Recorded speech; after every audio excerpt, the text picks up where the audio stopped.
BTN. Bank of Africa, as strong as a group, as close as a partner. Where Duraplas goes, water flows. PS Industries has introduced a new roofing system known as ColorLink Plus. Flamingo paint, simply superior. Syntax tank, are you strong? Are you tough? Cherry Tree Properties. We develop spaces as though we were going to occupy them.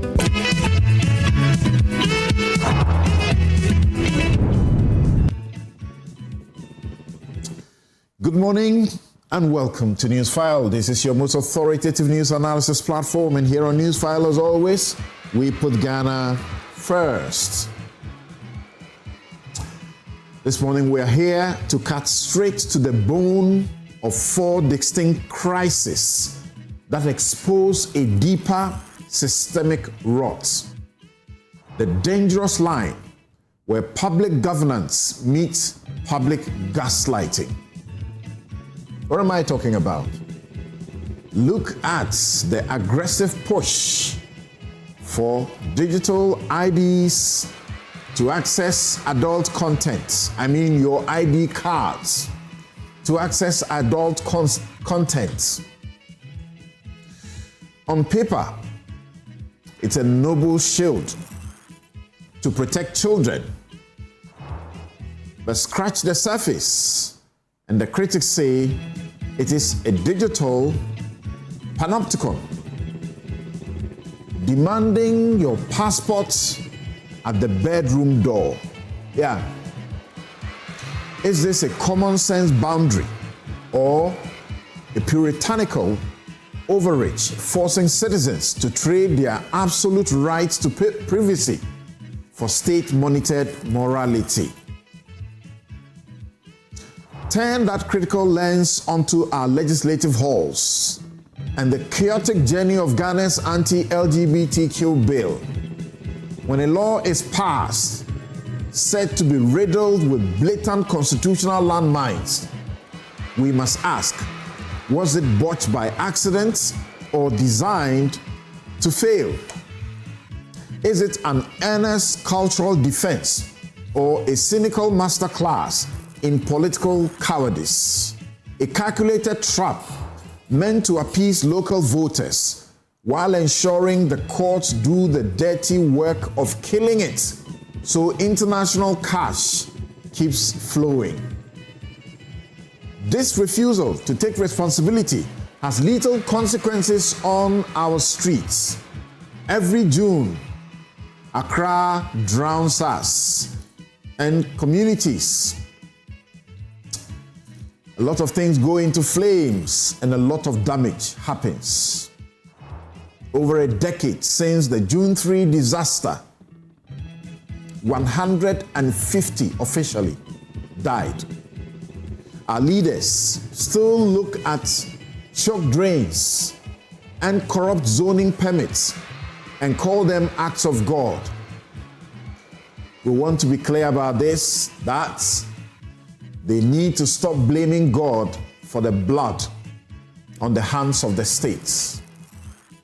This is not a divine curse. It is a systemic murder by negligence.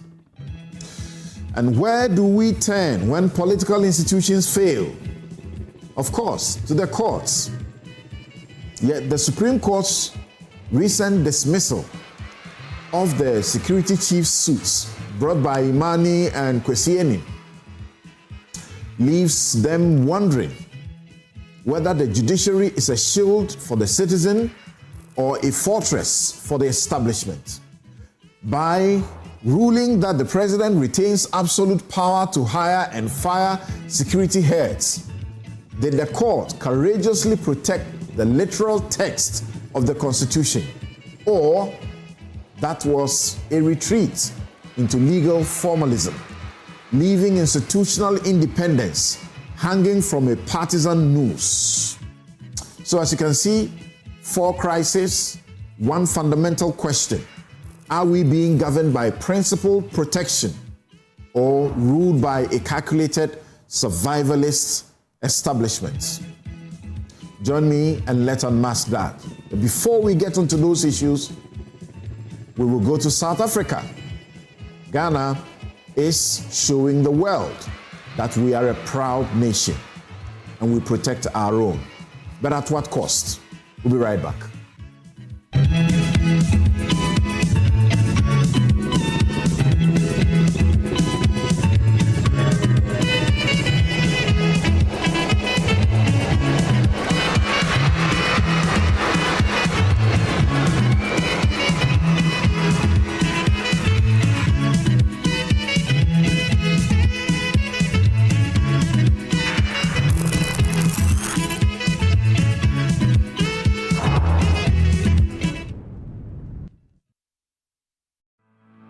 For decades, we have helped businesses connect with their trade partners all over the globe. From Ghana to Burkina Faso, Côte d'Ivoire, Benin, Togo, Senegal, China, Morocco, France, Netherlands, and many other countries. We have made it possible to bring Ghana to the world. We have brought small and medium businesses closer to their customers across the regions in Ghana with our SME support facilities. We have brought relief and smiles to the faces of families with our employee personal loans. With our cutting-edge technology and digital support, we take the burden of complex thinking off you, making life simple. That is who we are, as close as a partner. Bank of Africa. We are indeed the African bank with the global reach. Another week is here on the greatest of all time show. My name is Giovanni Clip, and tonight we're bringing you talent. Contestant number one, let's bring Baby Girl. Let's bring. You did it for you. Cut. Oh, there is a leakage. Where's the plumber? For quality and durability, insist on Syntex pipes. If you want quality, this be where you belong. Strong, tough, and reliable. Your perfect match to your trusted Syntex pipe. Syntex pipe, it dey carry water, no wahala. Syntex pipe, it dey make water dey flow. Syntex, strong, tough. Discover Willow Lane in Sakumono, one of Ghana's most prime community. These expertly designed 4-bedroom homes feature a private elevator, 4 ensuite bedrooms, private balconies, walk-in closets, and a gourmet kitchen and a maid's quarters. Perfect for families, executives, investors, and retirees.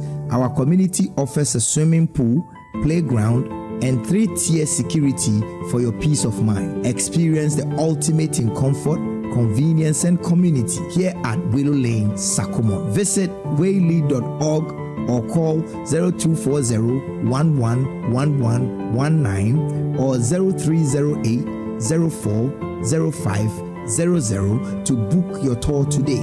Waylead, your trusted home builder. Hi, now let me share my wildlife experience with you at Safari Valley Eco Park. Welcome to Safari Valley Eco Park. Our electric shuttle pulled up, and in no time our tour began. We were surrounded by wildlife from the moment we entered the eco park. We were greeted by experienced tour guides who took us through orientation and how to better enjoy the experience.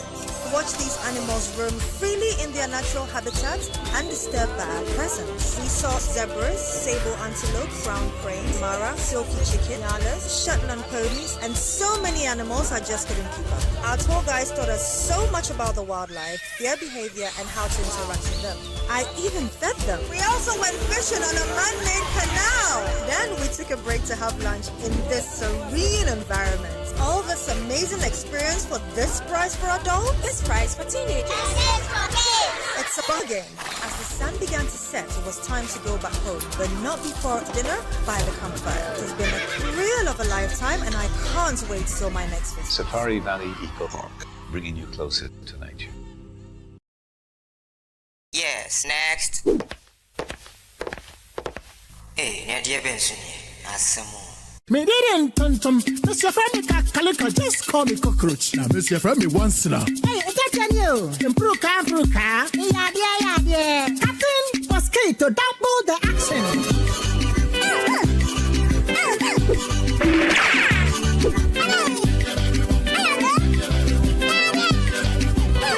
Me did it, Sasso spray. Mr. Femi Sasso quell. Yeah, go to my Sasso.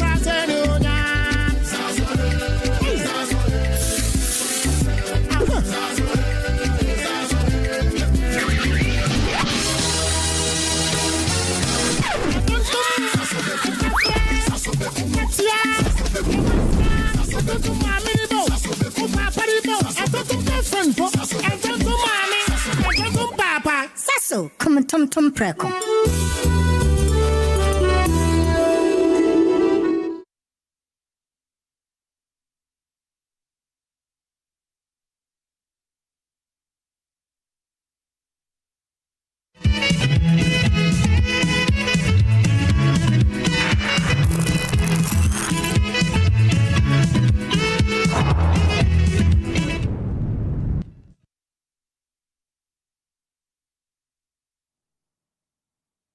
Welcome back. This is Newsfile, it's your most authoritative news analysis platform. And here on Newsfile, as always, we put Ghana first. And as advertised, our very first segment is an exclusive with the Minister for Foreign Affairs, Samuel Okudzeto-Ablakwa. He has had the onerous responsibility of ensuring the Ghanaians who are stranded and who are getting harmed in South Africa are lifted from harm's way.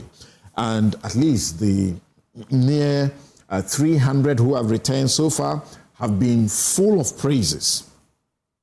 But when is that process going to end? We understand today another group is heading this way.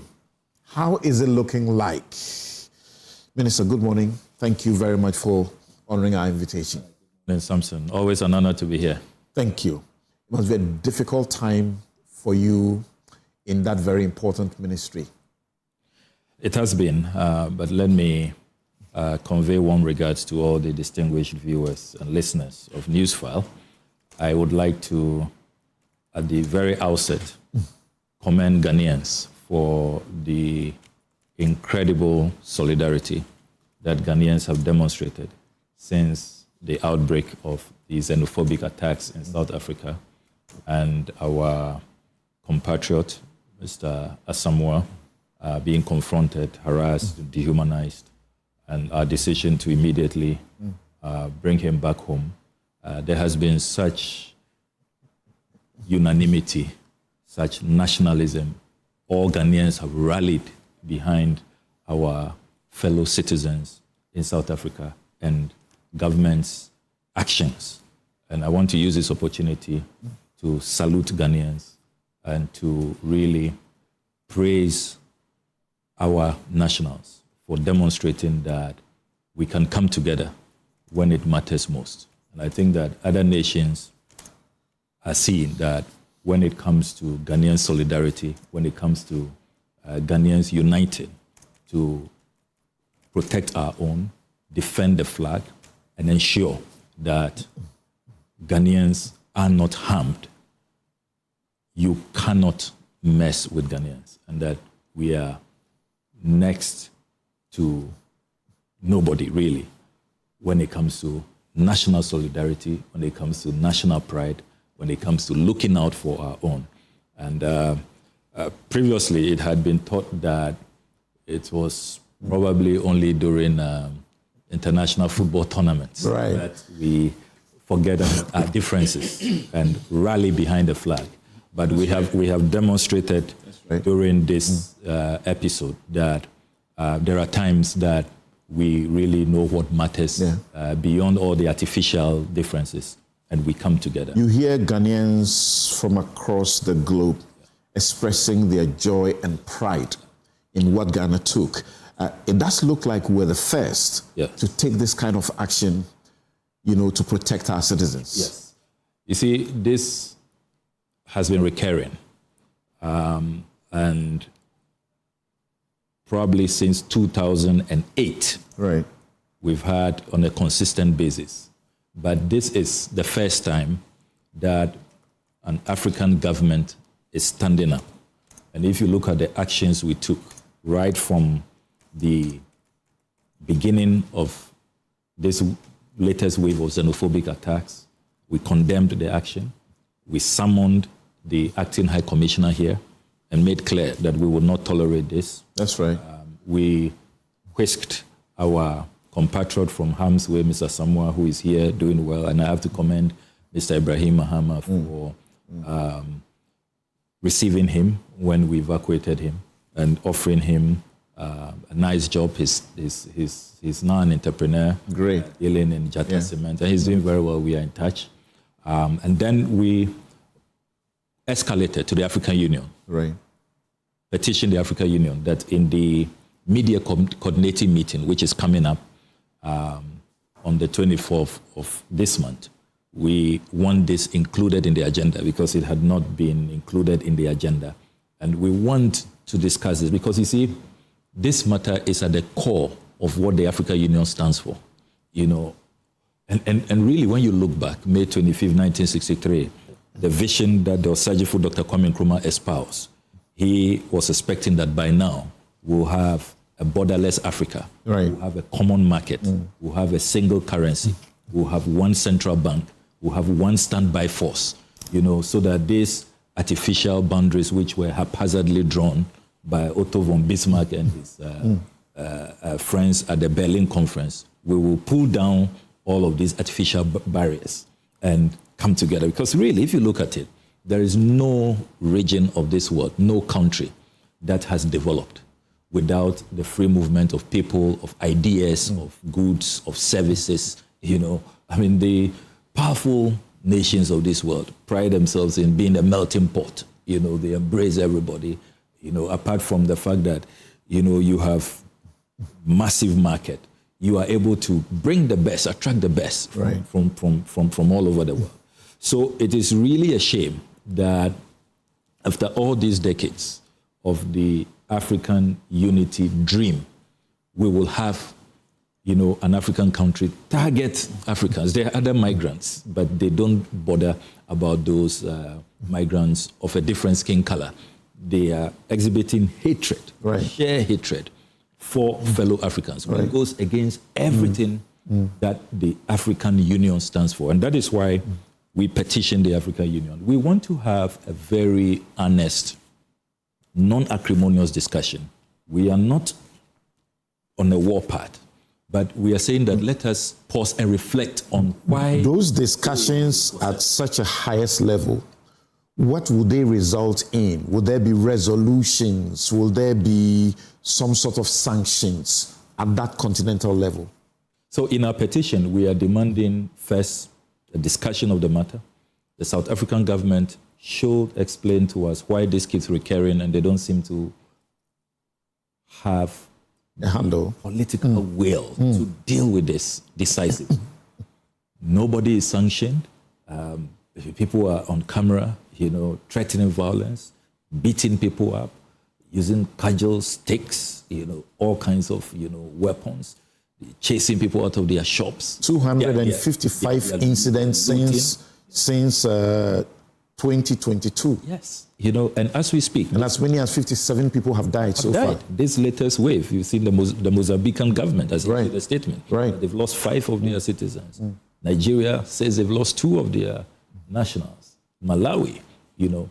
So this cannot continue. So we're demanding a discussion of it, assurances from the South African government that they will get a handle, get a grip of the situation. Then we also want the AU to set up a fact-finding mission. Okay. To go there and try to offer some technical... You are using the diplomatic channels and the regional continental bloc, but the countries you have just mentioned, Mozambique, you know, Zimbabwe, Nigeria, they have already taken retaliatory, you know, actions. We do not want to be caught up in a situation where you are seen doing what you are complaining against. we want to take the high moral ground. Let's remember that this whole Africa unity agenda was espoused by the foremost Pan-Africanist, anti-apartheid legend, the founder of our country, the Osajefo, Dr. Kwame Nkrumah. So the entire continent looks up to Ghana for leadership. So we cannot be seen doing what we are complaining against, what we are criticizing. So I'll continue to urge fellow nationals that let us take the high moral ground. Let us not retaliate. I know it's very painful, but you see, that is the strength of our character. And that is what shows that we are special. We are not like the others. I mean, we have the numbers.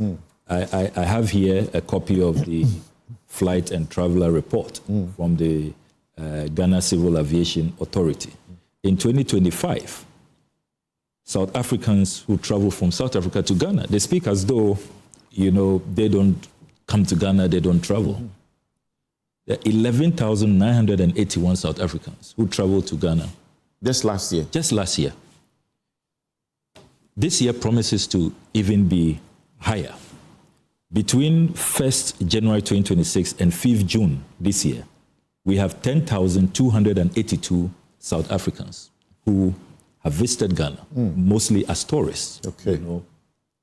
And we are saying that we will continue to demonstrate that we are the true Pan-Africanists. We believe in African integration. We will not take it out on any African. We are not going to be retaliatory. We welcome them. They should keep coming. And the core though that is why on the 25th of May this year, President Mahama launched our free visa for Africans program. When we launched the e-visa initiative, which we have been commended. The African Union issued a statement only this week commending Ghana for demonstrating once again that we are the true Pan-Africanists. We believe in African integration. So they should keep coming to Ghana. We welcome them. I'm happy that the numbers are going up, even as they target Ghanaians and other Africans. But I was suggesting to you that the core though is that they are law-abiding. They come as tourists and they leave. We go as tourists and we stay. And that's the problem. That is one of the misinformation and propaganda out there, which we have challenged. You recall that when we were evacuating the first 300, there was an officer who said that just about 10% were documented. We have challenged them up until this day to submit evidence to the effect, because that is something we checked at the High Commission. I instructed that we should check to know the immigration status. And they're more than 80%. Even the few who had immigration issues, they had put in a request. The initial residence permit request had been approved and they were waiting for renewals. So you see a conscious effort. You know, and Ghanaians, we know, Ghanaians are generally law-abiding. Ghanaians don't like to, you know, foment trouble. You know that as part of this evacuation process, the authorities in South Africa demanded that they will have their crime organizations positioned at the High Commission, so that whilst we are screening, checking the immigration status and all that, they will also be checking their crime database because they have some wanted. All right.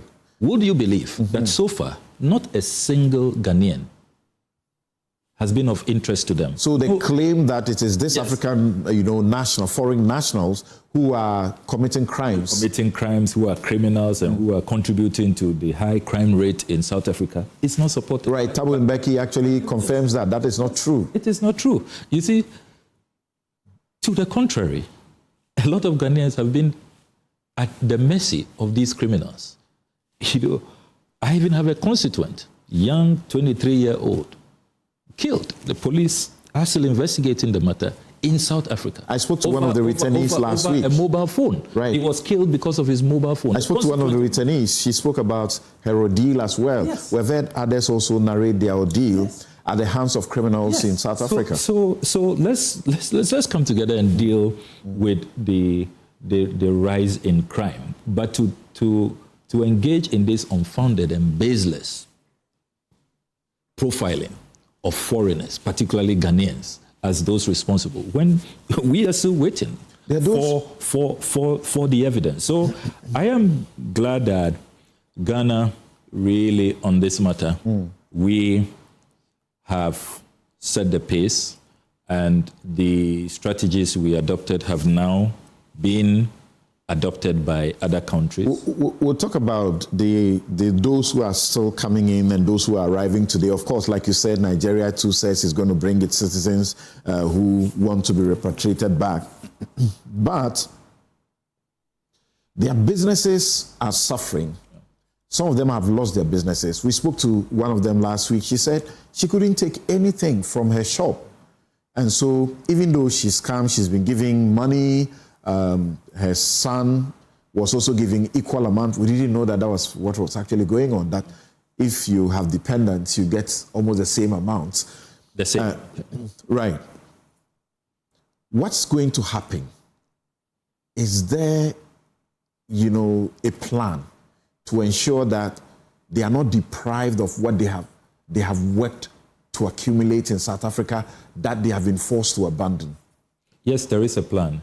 Indeed, President Mahama has asked that we should compile a comprehensive database of all assets our nationals have left behind, the businesses, the shops, some own schools, some have very, impressive investments, because some have been there for more than 2 decades, more than 3 decades. You saw some of them very senior citizens, right, who have lived all their lives invested in South Africa. So we are putting the data together, and it will be one of the cases that will be made at the African Union.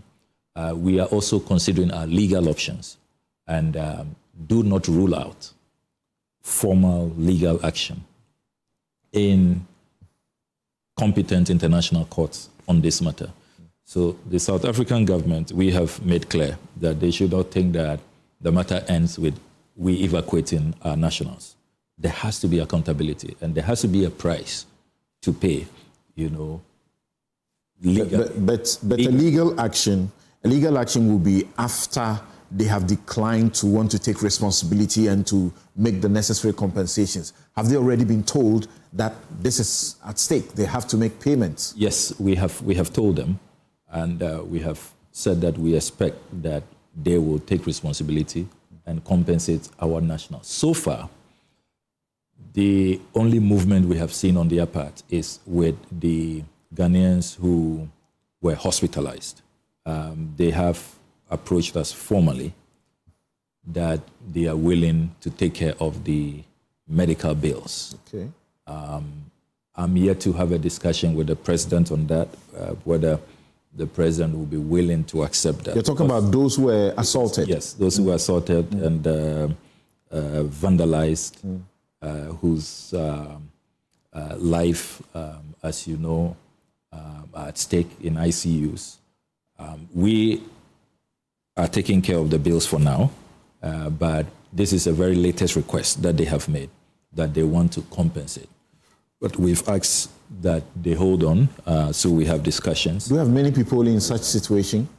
Yes, in terms of the attacks, there are at least 15 serious cases, 15 very serious cases.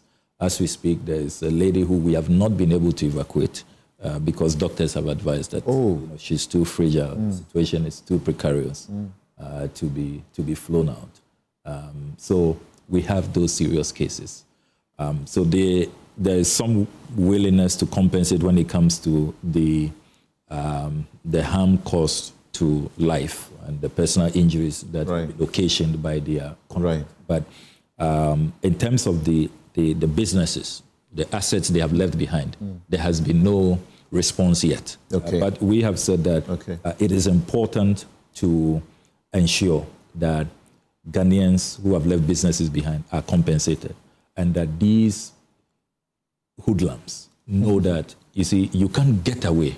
It's important. I mean, how do you, a shop that you do, and there was this mayor in Escort who went around collecting keys And then he turns to South Africa and say that, do you want this shop? Do you want this business? I can give you the key. You can take over. I mean, is that jungle?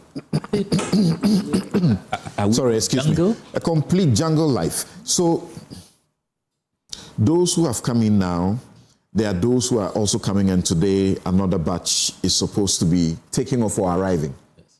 So they're about taking off in an hour. As at a few minutes ago when I checked, about 125 have boarded. All right. And they will take off in the next hour. We expect them to arrive in Ghana 4:30 p.m. Local time. I'll be there with colleagues and government to receive them. And then we will receive the final batch tomorrow morning at 10 a.m. We intend to conclude the evacuations this weekend. We are expecting a total of almost 700, so 342 arriving today and a similar number tomorrow. So when this is concluded, by close of day tomorrow, we will have evacuated about 1,000 Ghanaians. The initial numbers we're told were some 800. Yes, it started even from 200, went up to 300. A lot of Ghanaians kept coming forward and writing their names, indicating that, look, things are getting out of hand, they want to leave. There were those who initially thought that they could brave it and just, manage, go into hiding, not because the travel advisory we issued initially was that don't operate your businesses, stay home. A lot of them are teachers, don't go to school, just, avoid. We thought rather that things were quieting down. Started targeting them. And therefore, a good number may rather want to reconsider leaving South Africa. That's not the case? That's not the case. That's not the case. You know that they have set this June 20 deadline. Yes. Even though the Chief Justice of South Africa issued a statement this week that it is not lawful and that they should... Oh, that statement is actually authentic from the Chief Justice? Yes, we have checked from official sources. All right. It's authentic. The Foreign Ministry of South Africa has confirmed that.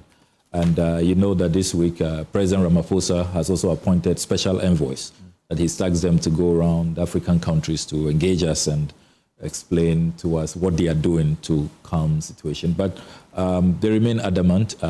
You saw what happened to the Mozambicans only a few days ago. 5 of them were killed, brutally. Then the Malawians have also had to issue a statement. The Nigerians too have said, look, we've had enough now. Initially, they wanted Nigerians who felt unsafe to come on their own. But now they are all saying that they have to adopt the Ghana example. And they are about evacuating 1,000 of their nationals. Because you were first to take this step in evacuating, it looks as if in South Africa the blame is that you were too much in a hurry, and that if you had taken your time and engaged diplomatically, they could have controlled the situation a bit. And so we are sort of taking some blame that we are the reason South Africa is getting a bad name by our action, which other Africans are now also adopting. They have to blame themselves. They should not have started this wave of xenophobia attacks in the first place. The whole philosophy that blame others for your woes, for your unemployment, for lack of opportunities is totally misplaced. So they have themselves to blame. Now, the Ghanaian action was very measured. I mean, there are those who have even called for the nuclear option, that there are lots of South African businesses here. That's right. When they started, my first public statement on this matter, I urged calm that there should be no reprisal or retaliatory action, that let us demonstrate that we are true Pan-Africanists, we believe in African integration. Let us not go after South Africans here or South African businesses here. So we have been very measured, we've been very diplomatic. But what we will not do, you see, when you touch one Ghanaian, you touch all of us. We want to demonstrate, that Ghanaian lives matter, that we value the life of every Ghanaian everywhere in the world. That's our new foreign policy approach. That's why we have consular departments. That is why we have all of these diplomatic missions across the world, 72 of them. It is to be on the lookout, for Ghanaians, to safeguard their interests, protect their welfare, and to make sure that at all times Ghanaians are safe. So we are not going to shirk our responsibility. I think that a lot of those criticisms came from people who were embarrassed, you know. I mean, so you want us to wait so that our nationals are killed? Because when we started acting and evacuating our people, we hadn't seen deaths. All the deaths we have seen now occurred after our first evacuation. The Mozambicans who have been killed, the Nigerians who have been killed, the Malawians. So are they saying they wanted us to wait for our nationals to be killed before we take action? That's not Ghana. That is not President Mohammed's approach to leadership. We must always be on top of the ball. Ahead. Their argument is that these are some precautionary measures. These are rogue elements within society, and it is not a state action. Ghana tends to disagree with that. When you consider the fact that mayors, elected public officials, are leading the charge in some districts, and we are told that local elections are looming, are imminent. And so because these elections are imminent, they are fanning these right-wing populist sentiments so that once they blame others, then the politicians can get away with it. So populists are taking advantage of that. So to the extent that you are seeing mayors, you are seeing some government officials, you know, appearing to defend this. And then we also are not seeing, you know, a committed effort to clamp down. I mean, look, if this round of xenophobic attacks had been met with the full force of the state, we saw a full deployment, and we even saw some arrests. I mean, you are seeing all those who have masterminded this, who have attacked people, who have looted shops, who have taken over other people's businesses, continuously holding press conferences, taunting others, and even trying to dictate to other nationals, other sovereigns, what they should do. I mean, they want to dictate to us how we react, that we are overreacting. Some say we should have waited a bit, you know, and they are holding press conferences.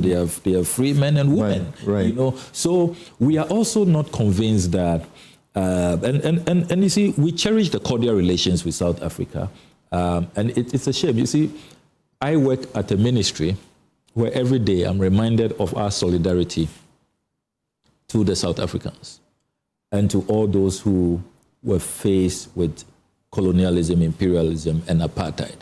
Because where the foreign ministry is where we had the International Students Hostel. Ghana dedicated hostel facilities for students of these countries that were not free, that had not attained freedom, to come and be protected, to have their education at our cost, at Ghanaian taxpayer expense. Right. Scholarships were offered, stipends were offered, jobs were offered them. We even assisted them with resources to go back and fight the apartheid regime. That's right. We issued passports, including diplomatic passports to them, because remember that the ANC had been declared a terrorist organization. When you go to Robben Island, they tell you that story. Yes. You know, a terrorist organization. So they had to take on different identities, aliases. We gave them our passports to fight the apartheid regime. We gave them our resources, apart from all the scholarships, the free housing, the stipends, the passports. We also gave them money, all the way from the Nkrumah regime all the way to the President Rawlings era, millions upon millions of dollars. And Nelson Mandela is very kind and truthful to document all of this in his own memoir, Long Walk to Freedom. It's all documented. He was using, at some point, he used an Ethiopian passport. Another time, he used a Senegalese diplomatic passport. You know, took up a different alias. David Mochoya, you know, was his name, to, you know, beat the international immigration system. So it is really unfortunate that after Ghana led the charge, the first country to attain independence, to demonstrate that it is possible we can defeat colonialism. So we treated this way. As we see, and as I mentioned at the very start, Ghanaians all over the globe, you see a certain pride and you hear the commentaries that they feel they are cherished by their country. And we have seen that you have taken similar steps elsewhere where Ghanaians have been in difficulty. But the question people are asking is, what is happening now, at what cost? And I heard somebody suggest that we're here, we're building the country, we didn't leave this country. And some who left the country, for them, that's not loyalty. And they get into trouble, we're bringing them back and we're seeking to resettle them and we're making them all the promises. Meanwhile, there are those of us who stayed back who also need jobs. That's unfair. So let me begin with why we feel so strongly about protecting Ghanaians everywhere in the world. Often we talk about the need to ensure that Ghanaians are patriotic, that Ghanaians sacrifice, work harder towards the total emancipation and economic liberation of our country. We want to be a transformed, advanced society where no child goes to bed hungry, where we resolve issues with, flooding, unemployment, and all of these everyday challenges that we have been. That if we can all be patriotic. Now, how do you get your nationals to be patriotic? If your nationals don't get the sense that in their most vulnerable moments, they are governments, the government they pay taxes to, government they elect officials to serve them, because we are not here for ourselves, to work for ourselves, we are here to serve the people. In their most vulnerable moments, when they are under attack, if their governments cannot stand up for them, then you don't expect that they will be patriotic.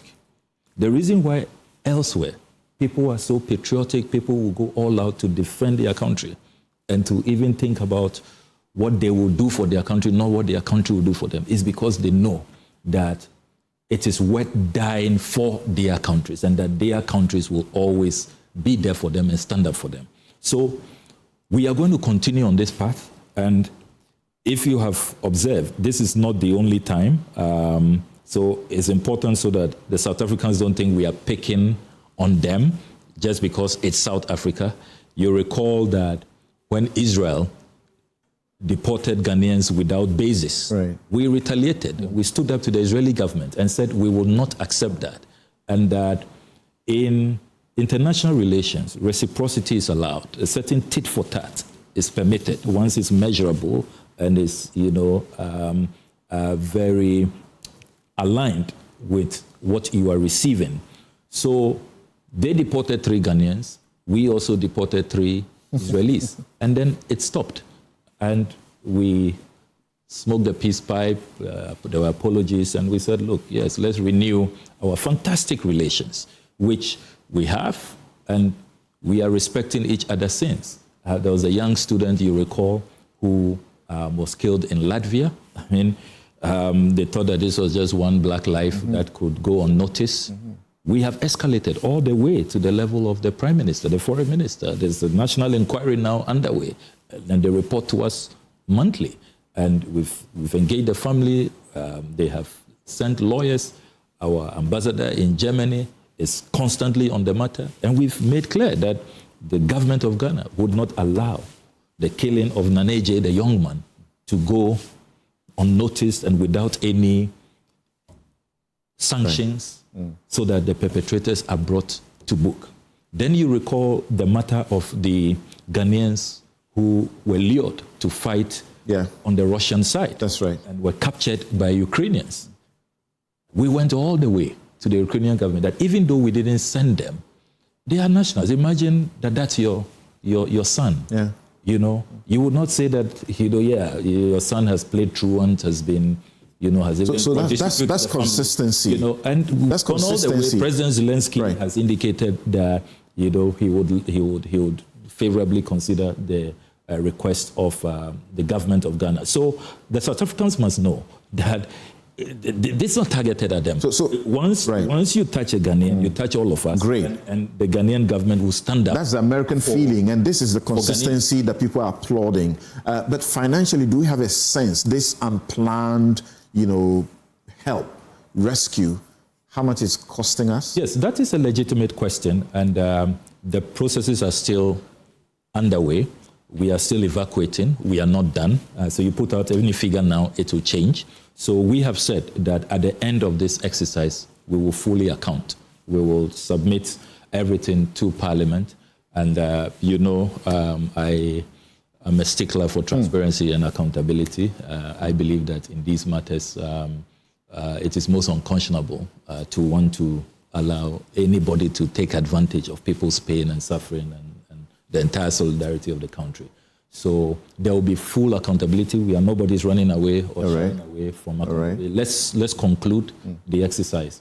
But for those who are also wondering where the resources are coming from, every year's budget, there's always a contingency allocation for emergencies. And so that's what the finance minister, on the instruction of the president, is utilizing for this exercise. But there will be full accountability, and there will be nothing to hide at all when it comes to the financial component of this whole arrangement. But let's be honest to admit that, what this is doing for our image, there's no amount of money can buy this. That's right.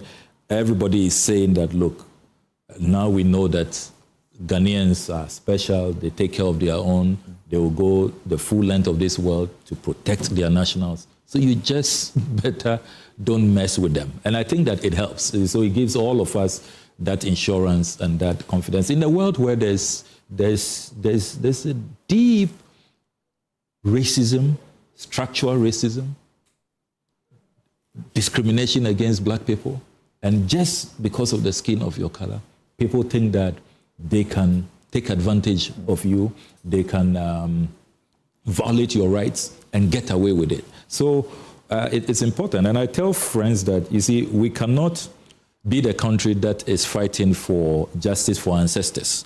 We led the landmark UN resolution that declared the transatlantic enslavement as the gravest crime against humanity. And then those who are alive, we are fighting for justice for the dead. We are saying that they should not be forgotten, that we should restore their dignity and their humanity. And then those who are alive, our own nationals alive today. Before we wrap up, where are we with this? Where are we with this? It's a project that we have seen that you are behind the president. You're sort of his legs around the place over it. Absolutely. And the president is the African Union champion on reparatory justice. And so we all have to feel proud as Ghanaians that we led the international community, all people of African descent, and secured this landmark victory.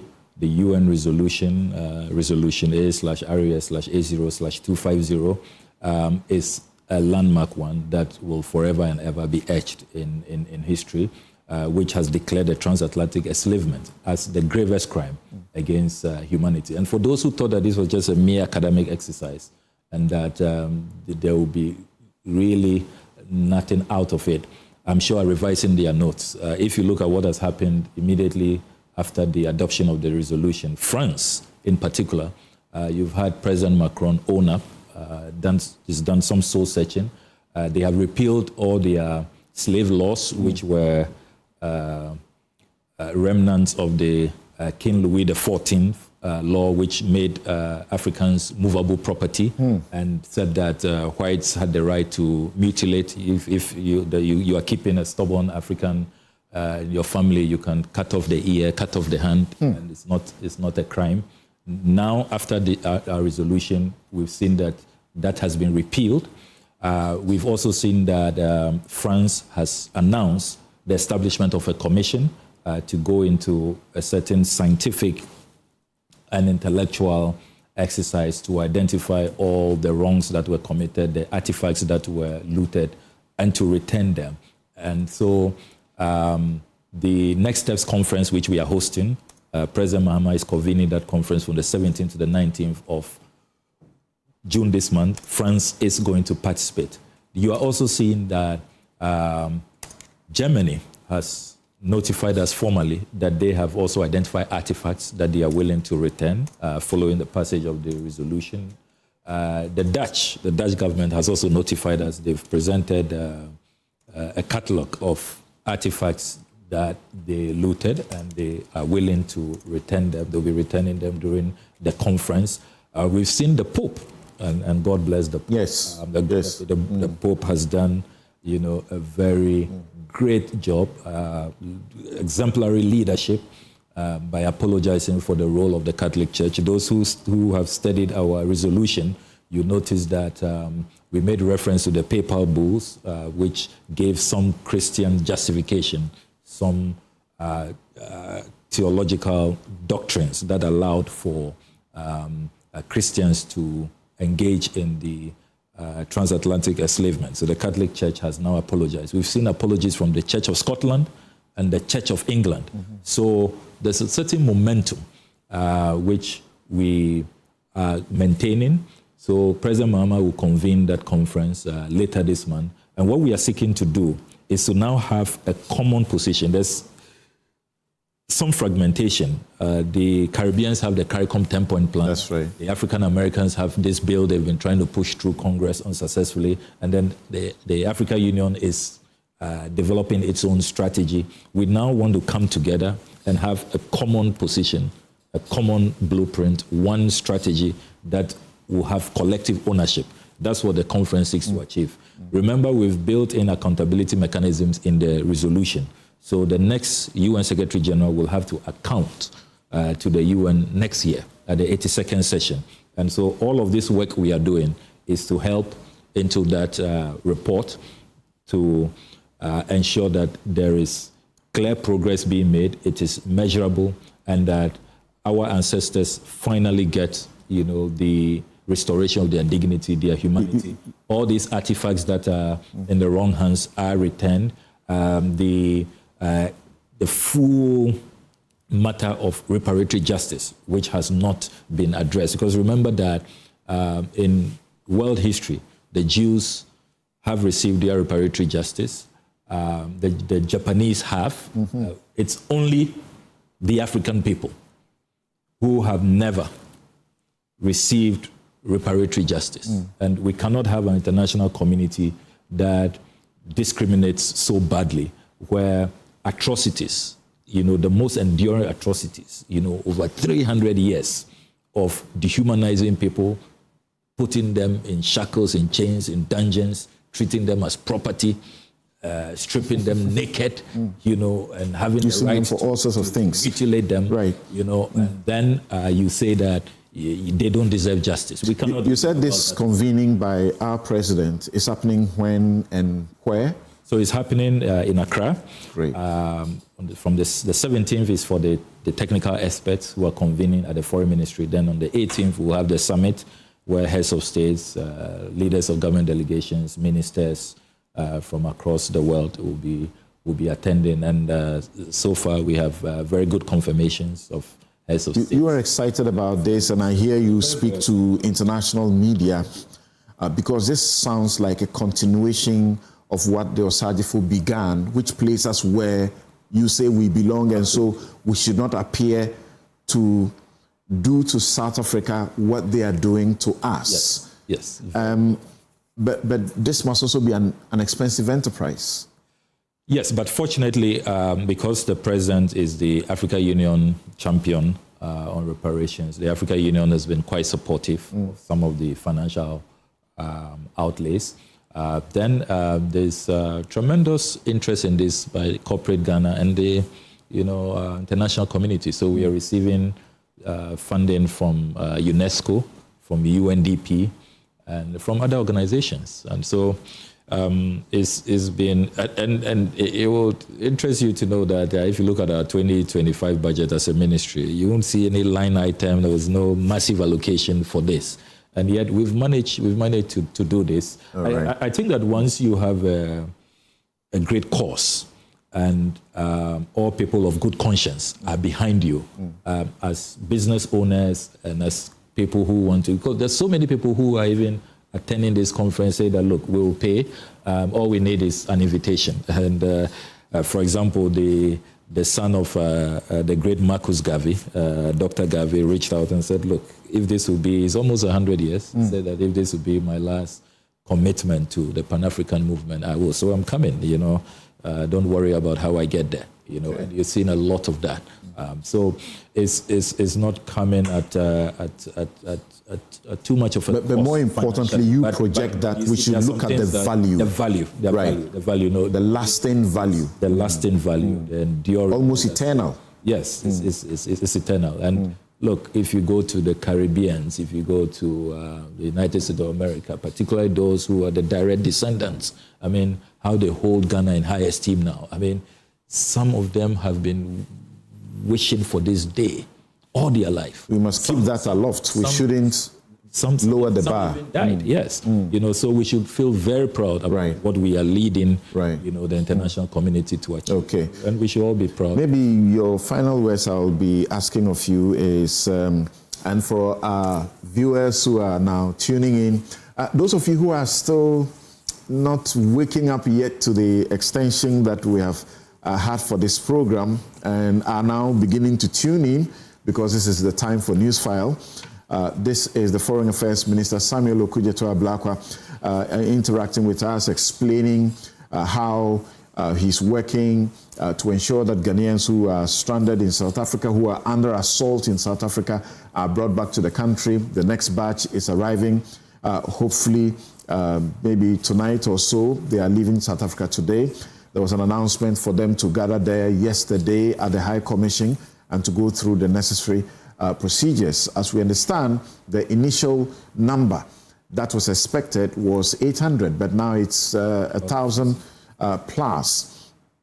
And so if you are just joining us, we want him to assure you that because his ministry is beyond a mere minister, he is the most out-facing,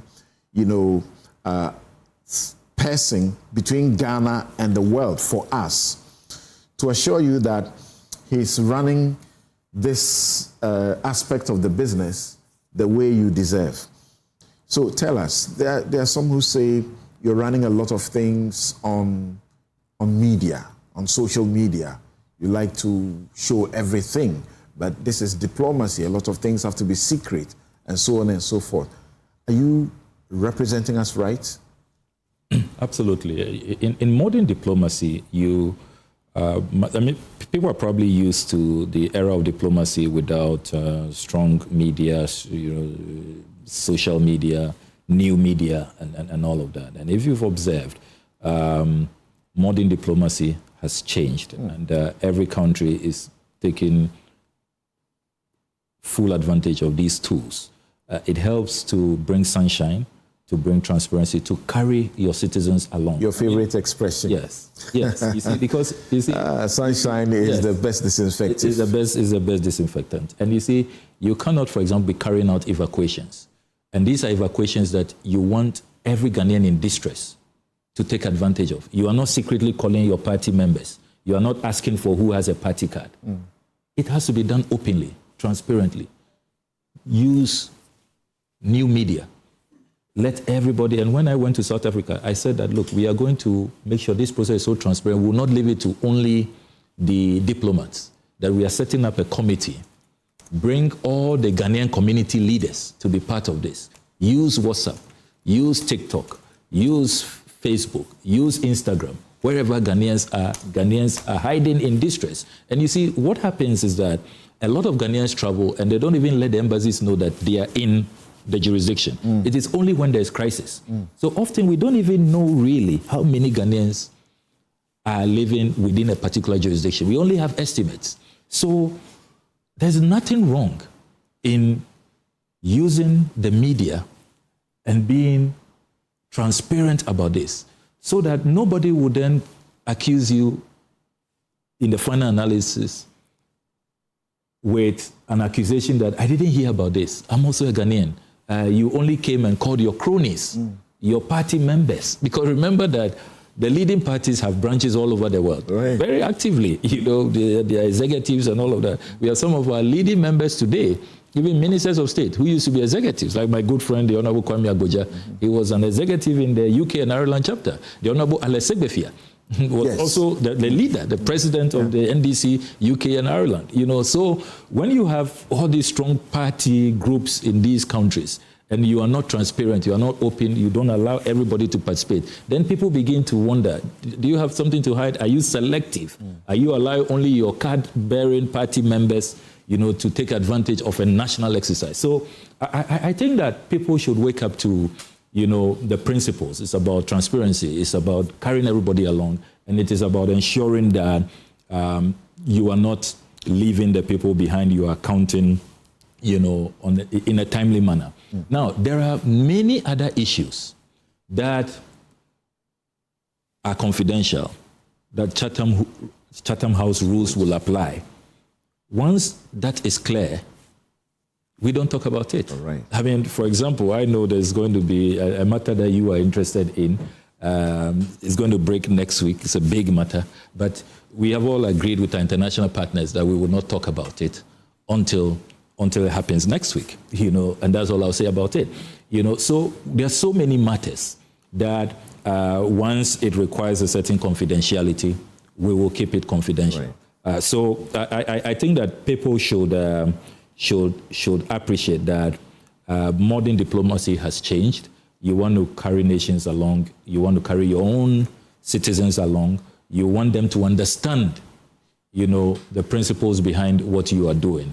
And really, I do not appreciate the point that those who say that you are now having, and I think that, you see, if you listen to a lot of Ghanaians, they are beginning even now to appreciate the foreign ministry. I have received a lot of messages, letters from Ghanaians who said, oh, we even thought that the foreign ministry could be scrapped, that we didn't see, its and those who are reaching out also through social media about how their passports systems have become a lot better for them, and so on and so forth. Why should passport administration be so cumbersome, shrouded in secrecy? Now, for the first time, all 16 regions have passport application centers. And there is an edict. I know if we open that chapter, we'll go to the next hour. A maximum of 2 weeks when you apply for your ordinary passport, it must be delivered to you. We are doing courier services. So the thing about the cool thing about it is the delivery to people's doorsteps. We stress people too much in this country. You shouldn't. You want public goods, and we are there to serve you. Okay. That's why you vote. So you have been listening and watching. But if you allow me 30 seconds very quickly. Okay. Some Ghanaian companies have been phenomenal, and I want to really use this opportunity to commend them. This evacuation, we want to also resettle, even though we give them some money to, at least, as we say in Ghana, put body and soul together. That's right. They would need to be engaged. They've lost everything. They've lost their jobs, lost their businesses. So we started a campaign asking Ghanaian entrepreneurs and CEOs who have job vacancies to reach out. Okay. Our head of delivery unit, Ambassador Grantin Trakwa, is leading that exercise. And so far, the response has been very good. Engineers and planners, Mr. Ibrahim Mahama, has offered 100 jobs already. 100 jobs? 100 jobs, yes. And that's very good. Belnard Health and Beauty Clinic, they've also offered about 20 jobs.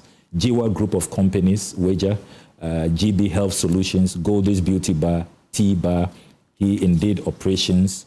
We also have Transact Shield, Africa Limited, Aura Calon, Foodland and Travels Agency, Airtel Tigo. They are also offering jobs. And I have to commend Airtel and Telecel.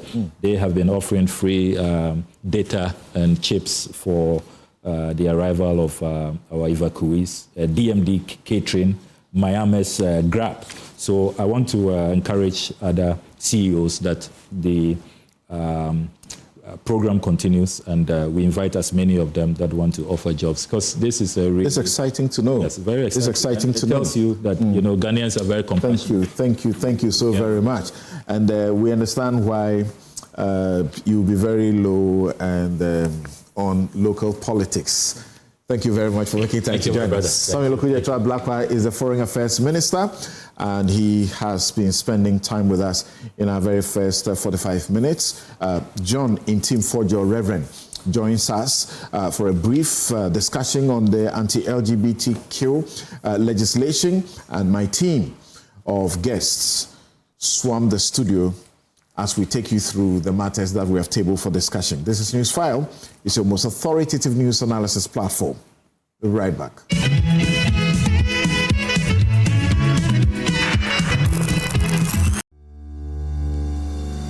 For the past 15 years, St. Thomas Eye Hospital has been setting the pace in Ghana's eye care landscape. In 2011, we became one of the first hospitals to introduce modern phaco surgeries, commonly called laser cataract surgeries, to Ghana. In 2013, again, we became the first eye hospital to start advanced retina detachment surgeries, macular hole surgeries, and other complex vitreoretinal procedures using the MIVS surgical approach. This year, we have set a new pace in glaucoma care with the launch of our advanced twin-star SLT-YAG combo laser, giving the glaucoma patients enhanced options in managing their conditions.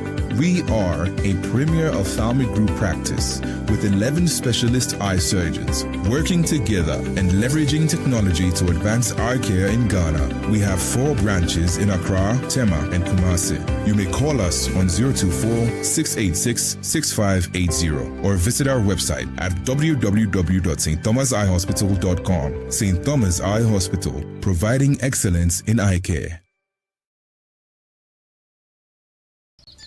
Welcome to a place where everyday living is reimagined, where space, movement, and community come together effortlessly. With thoughtfully designed spaces, modern facilities, and everything you need within reach, you don't just live here, you feel safe, comfortable, and at ease. Step inside Eden Heights and discover spaces crafted for comfort, style, and everyday living. And just when it feels right, you will know. Because this isn't just about finding a house, it's about stepping into a better way of living. Eden Heights, the height of modern living. Book a private viewing today.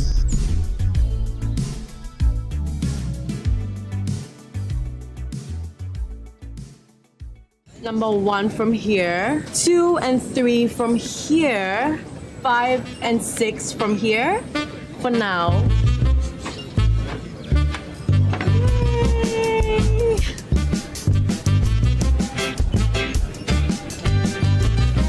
Now I have the number 7, 8, and the number 9.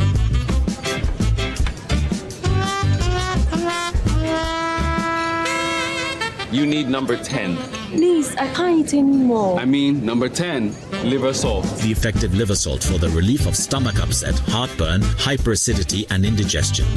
Would you like to try number 11? What? Number 10 liver salt. Refreshing relief fast. Manufactured and distributed by Ernest Chemists Limited. This advert is FDA approved. In my line of work, a confident smile is everything. Kale Charcoal Toothpaste keeps me on top of my game and ensures my smile is always radiant and bright. With the tiring nature of my job, we spend several hours under the scorching sun. To keep our teeth white and our breath fresh all the time, we use none other than Kale Charcoal Toothpaste. Kale Charcoal Toothpaste.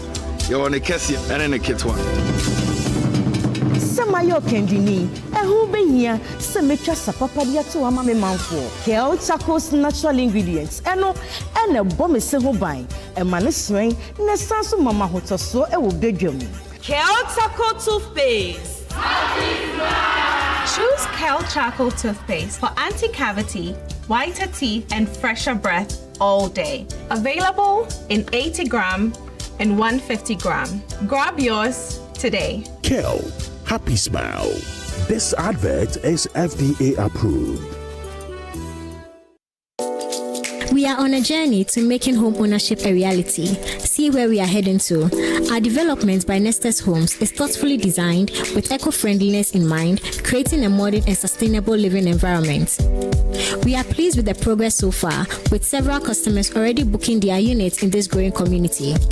A gated community located in a prime location in Tema Community 26 offers you comfort, serenity, and access to major amenities, giving you the perfect balance of lifestyle, convenience, and investment options. This development provides not just a beautiful place to live, but also a valuable long-term investment opportunity. Take a look at our completed homes as we continue to bring this vision to life. We are gradually taking shape, and you still have the opportunity to be part of this elegant gated community. Reserve your unit today and secure a lifetime of comfort, value, and investment growth. Call and book a free viewing now with the numbers below.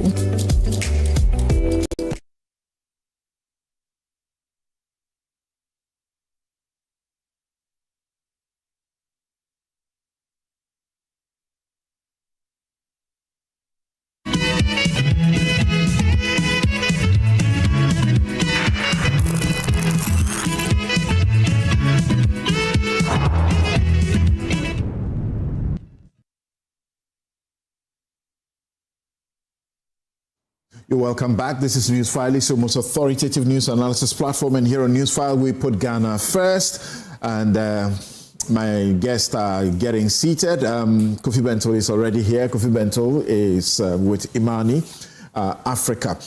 He's a lawyer. Let me straightforward.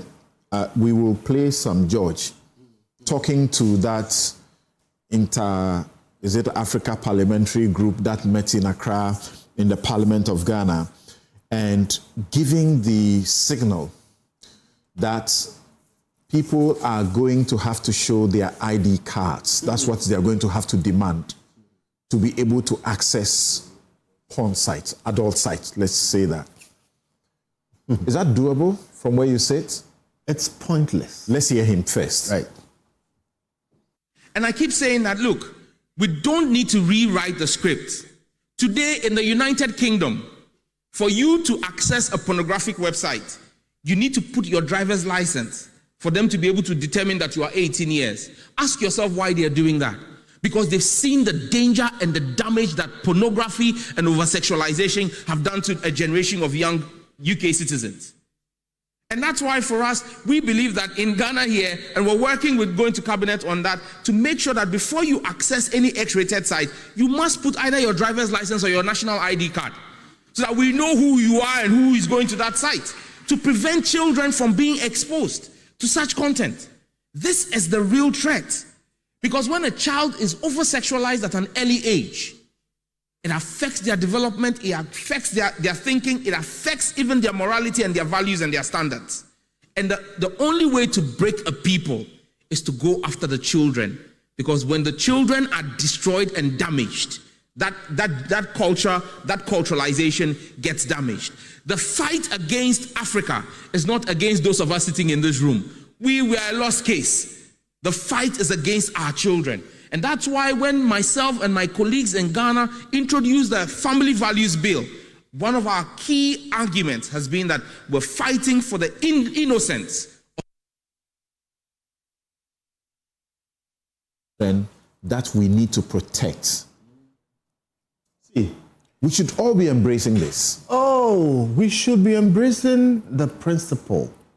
But when it comes to a lot of these things, you hear a lot of platitudes, people saying things about ideals, all right? And then they proceed in a certain way to try and effect those ideals using government policy and law. In America, they have what they call the prohibition. Okay, and just to give, the prohibition was a period when especially religious people and people who believed that they had, a conscience to save society, from the excesses of alcoholism.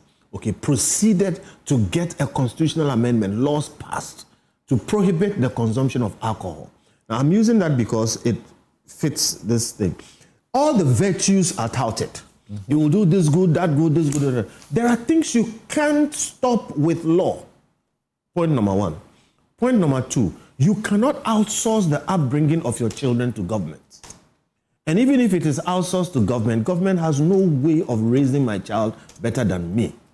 In the prohibition situation, so they banned alcohol, etc. Why I'm using that is that it led to a worse abuse of alcohol. Because now, instead of you, whenever you want to drink, you knew you could drink.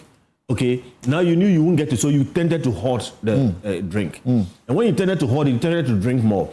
And that prohibition period is what led to the strengthening of the mafia, which led to so many other crimes. If you read the history, it's very interesting. Guess what? After a number of years, they forgot about the prohibition altogether. But the damage had been done.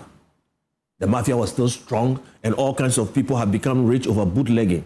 Okay, alcohol, smuggling, that kind of thing. People had become alcoholics. All kinds of things had happened. You're not suggesting we should do nothing about a problem. Because in 2022, Ghanaians, 14.7 million were hooked onto porn sites. Actually, it's rated that Ghana is one of the highest consumption of, consumers of porn. I am not saying we should do nothing. I am saying it is not government's business to try and use ID cards to control people's, consumption of porn. Do you know, for me, the worst part of this porn thing is what I call peer-to-peer pornography. What you are seeing on Snapchat and people sending things, making all kinds of things. But the thing is, this concept of a morality police, human beings have tended to want to do that. And it's always failed. Okay, you have to raise your children and make sure that they have the kind of morals that make them not want to do certain things. Okay, now, so is what he's doing wrong? No.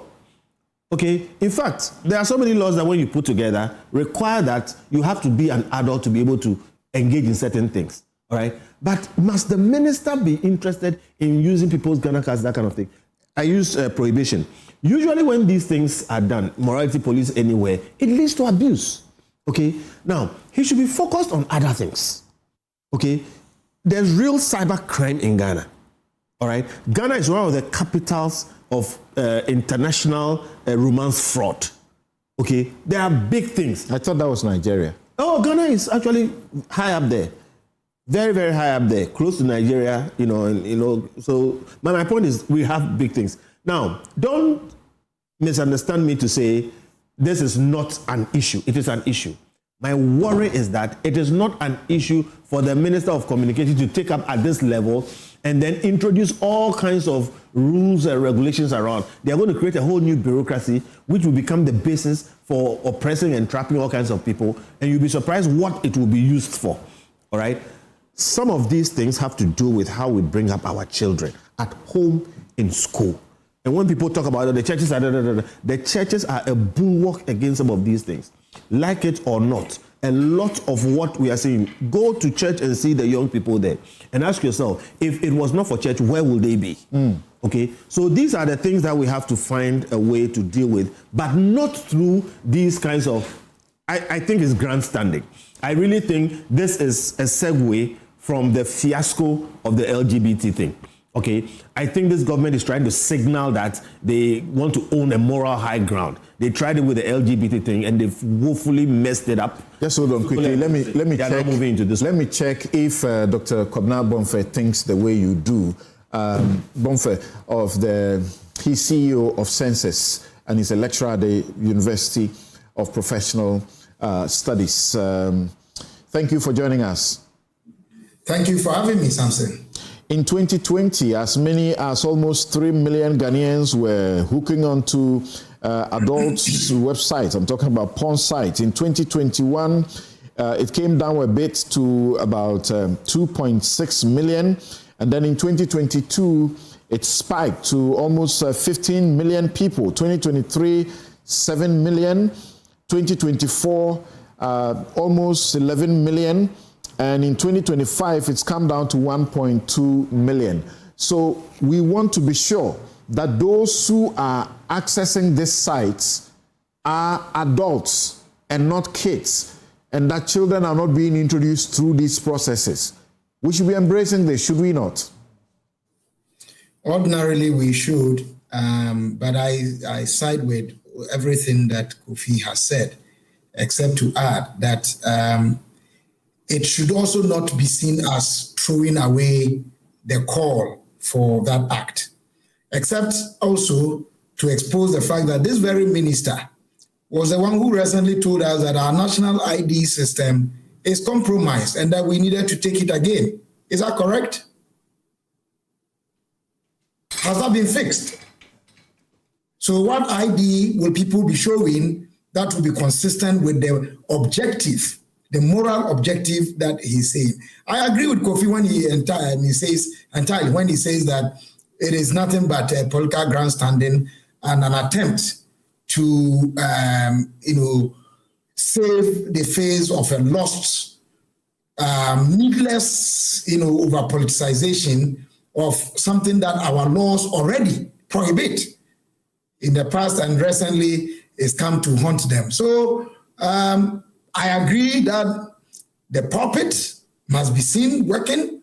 Nations are built by people who are seeking after virtue, people who advance virtue, courageous, virtuous people, productive in thought and positive in mindset, build nations.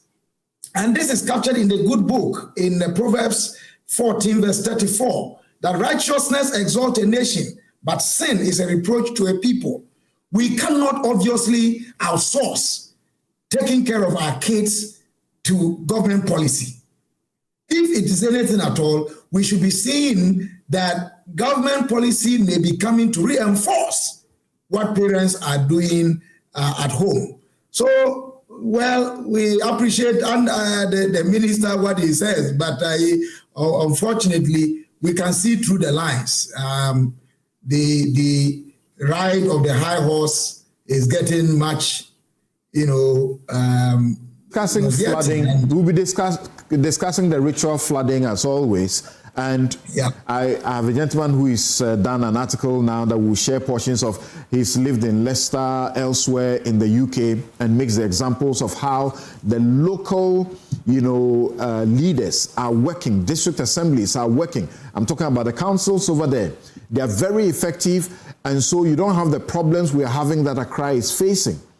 So if even the UK has recently introduced this kind of approach that has brought down, people visiting these sites dramatically, why not Ghana? Well, Samson, as I said, I'm saying we shouldn't throw that away. Show your ID, but I raised two important things. This very minister told us that our ID system is compromised and that we were going to do it. Has that been fixed? If it hasn't been fixed, what IDs are we going to show that will be consistent with the objective, the moral objective that he is advancing? But as said, we can do that. But I'm saying that beyond that, we need to look at the issues of our morals. How faithful are we with our profession to Christianity, with our profession to Islam, to our profession to traditional worship? If these are really truly sincere and we are faithful to them, many of the issues that we are complaining about would not arise at all. That's all I'm saying. Let's be faithful people, fidelity to the law, fidelity to our calling, fidelity to our profession. If we do that, many of the problems we have in Ghana would not be discussed at all. It's a good thing to do. So when do we do it? It's not about when do we do it, it's about who should do it. It's about whether this is something that government should be grandstanding and giving us sermons on. That's why I said most of these things have to do with upbringing, okay? I don't want to sound a certain way, but if I were to go into the legality of it, it is not anybody's business to tell anybody how much pornography. The fears that are being raised about people's, biodata being compromised or so because you are giving them to a certain site to verify you before you access, is that it? There's an issue there, okay? And for me, the security, for instance, of personal information is crucial. Now, if you are going to be giving those things to persons running a porn site, how are you sure that they have the integrity to preserve it? Okay? And again, you need to appreciate that there is always what we call the dark web. The dark web is a section of the internet where crimes happen. And do you know people who are most, active in the dark web? People who are running porn sites. So if you make a policy that, somebody trying to access that porn site, okay, much as it is morally wrong, okay, should give that person the Ghana card. You are asking that the person hand over to somebody who is a potential criminal operating in the dark web. They are biodata which can be sold and abused. Is that a risk you should take in pursuance of your moral, policing? That is why I say it is not government's business to do this thing. And again, we don't have time, but everywhere you see these things happen, it's happened in the West. It happens a lot, in the Middle East countries, all right? Iran has suffered a lot in recent years over this issue. They have had demonstrations. The moral police went to abuse a woman who they say hadn't worn her hijab well. We are not arguing with hijabs, but is it your business as government to decide how somebody should tie their duku? It led to death and demonstrations. So when governments stray into these areas, okay, it only does bad. It normally doesn't lead to any good. What you must shouldn't be government's business. Whose business should it be? Bernard Bediakubedu, the MP for Kwetia, he's member of the Works and Housing Committee of Parliament. Lands, right. Whose business should it be? I'm asking Bernard. It shouldn't be the business of government. Do you agree? To want to police people's sort of bedrooms? Something good morning to yourself, your team, and your viewers and listeners, and to my big brother and Dr. Bonfe on the side of Zoom. I disagree that it is not the business of government to, and I don't want to even say to police what happens. I don't think so. I think we should put the matters in the proper perspective and context. Okay. The Honorable Minister spoke in context, and essentially, if I heard him right, it had to do with protection of especially our children. That must be emphasized. I don't think any of us here or, any Ghanaian has a problem with the protection of our children especially. He also gave an example of what happens in the UK. I don't think that we are saying that in UK what he referred to is not true, or if it is true, the government is, getting into people's bedrooms to find out what is happening. I made that reference, showing him that UK just recently did the same thing. All they are using it to do, the proof, either your driver's license and so, is to be able to show your age, so that we know that you are not a kid that is hooked onto that's what the minister also adult site. Exactly, yeah. That's what the minister, so there is nothing, different. His question is, at least over there, they can guarantee that their systems are working and their IDs will not be compromised. But you already say our IDs have problems, so... Samson, we have a problem in this country. For me, the minister only gave, as part of his speech or lecture, what the government intends to do. Let him put whatever, the blueprint, let it be out there. It's cooked, though. It's going to cabinet. Yeah, so let it come. Have you cited a copy yourself? Not yet. So why are we jumping the gun? We're not jumping the gun. We are, because you are preempting what may happen if this happens. We shouldn't wait for the thing to come but what shows that it will happen? Sorry, let's listen to him to be sure if he's not clear enough. I don't understand what you mean by preempting. Let's listen to some George if we don't understand what he's talking about. And I keep saying that, look, we don't need to rewrite the script. Today in the United Kingdom, for you to access a pornographic website, you need to put your driver's license for them to be able to determine that you are 18 years. Ask yourself why they are doing that. Because they've seen the danger and the damage that pornography and over-sexualization have done to a generation of young UK citizens. And that's why for us, we believe that in Ghana here, and we're working with going to cabinet on that, to make sure that before you access any X-rated site, you must put either your driver's license or your national ID card, so that we know who you are and who is going to that site. And you just saw Reverend John Tim Fojo there. He was supposed to be here. I suppose he'll be here, and he will join us because they sponsored the Anti-Lgbtq bill and must be associated with this as well. Yeah. Yeah, so what I'm saying is that I think we all understand that it is a problem, especially with our kids who these days have had that penchant of going to those sites and all this. And we need to protect them. The minister is saying that he's working to put something before cabinet. Let's all wait. This is saying that our systems are not proper. Look, if that is the case, then we may as well not do anything because we think our systems are never going to work. Let us see what he will present to the people of Ghana. Surely, as parliamentarians, we will have a look at it, just like the LGBTQ. If there are amendments we need to, if there are suggestions, we will do so. He's talking about a policy. Will it come to parliament? Well, I do not know whether it will be a policy. I'm not too sure. But if it is a policy... to cabinet? Well, if it is a policy, then it needs not come to parliament. But if it is going to be a bill, then surely, it would go through the process. All that somebody like me, all I'm saying is, I hear him going in a certain direction, and I hear him almost decide what is going to happen. Right.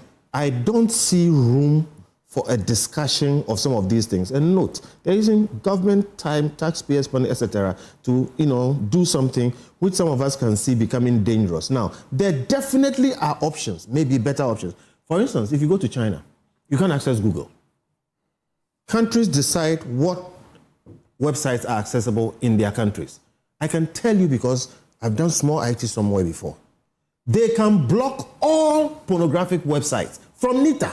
The government and can that's make the that state. Hold on, that's the state.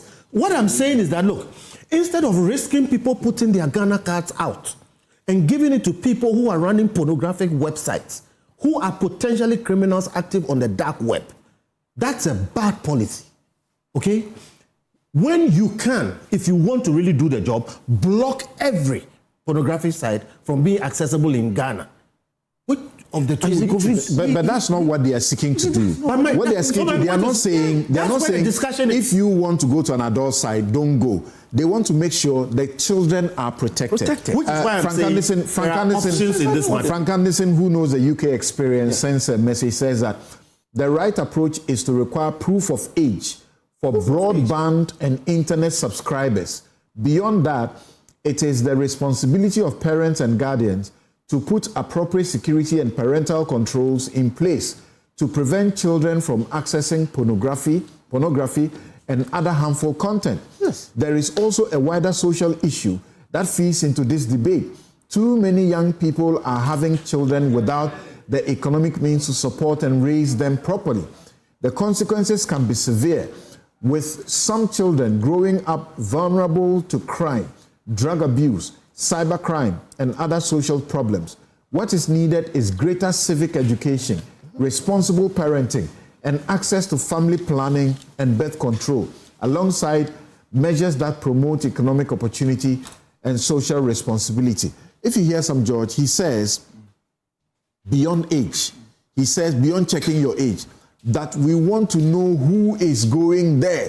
No, it's in the context of age. Okay. He earlier mentioned we want to know who is going there because by determining your age and that determined, we will know who is there. But must you use your Ghana card to determine age? No, but okay, so you suggest what else? Exactly my point. My point is so there are so many other ways. You see, the thing about Ghana card is that it is what we call an agnostic card. It's supposed to be used for so many things. People use it for their banking, etc.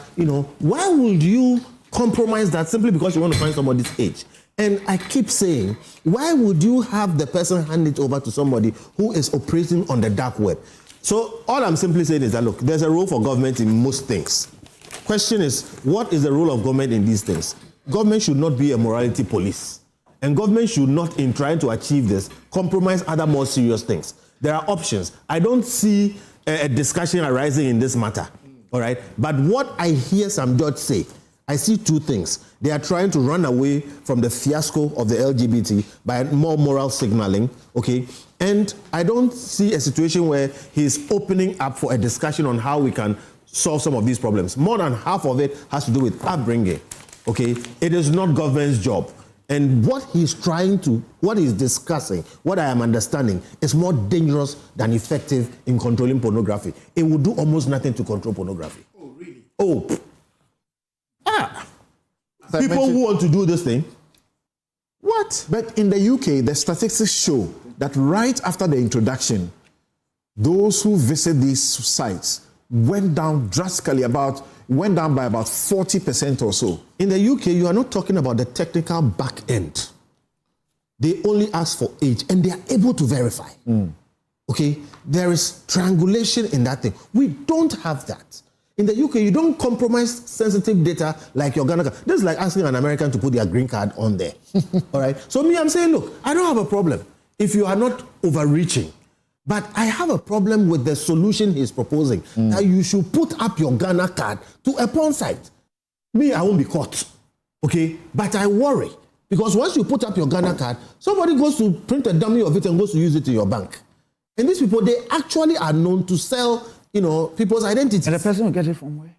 When you go and put the Ghana card on the porn site and they capture it, you think they can't use it? Let me tell you, there's an active industry. Can't you exaggerate? No. Right. Hold on. My brother, that's what I'm saying. There's an active industry in harvesting information and selling it. There's an active industry in identity theft.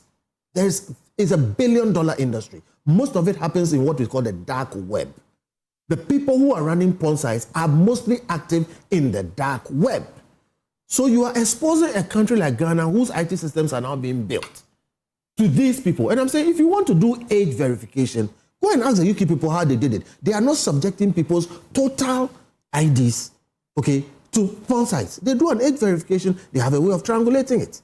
All right. So that's why my worry is, who is giving that information? How is it being discussed? I would like to see some IT people sitting down and discussing this and looking at options. And I've just given you one option. They can block all porn sites if they don't want any pornography in Ghana. And then what do you do with the peer-to-peer porn? All right. If you want to moral signal and say you don't want people to be dealing in pornography, what do you do with peer? There are people who are paying. Have you heard about OnlyFans? All right. People who are paying other people to do these things for them. Okay. So for me, I think it's a problem in a sense, but I don't think it's a problem that government must erect a major policy on and then compromise people's IDs over this issue when it really can stop it. Interesting.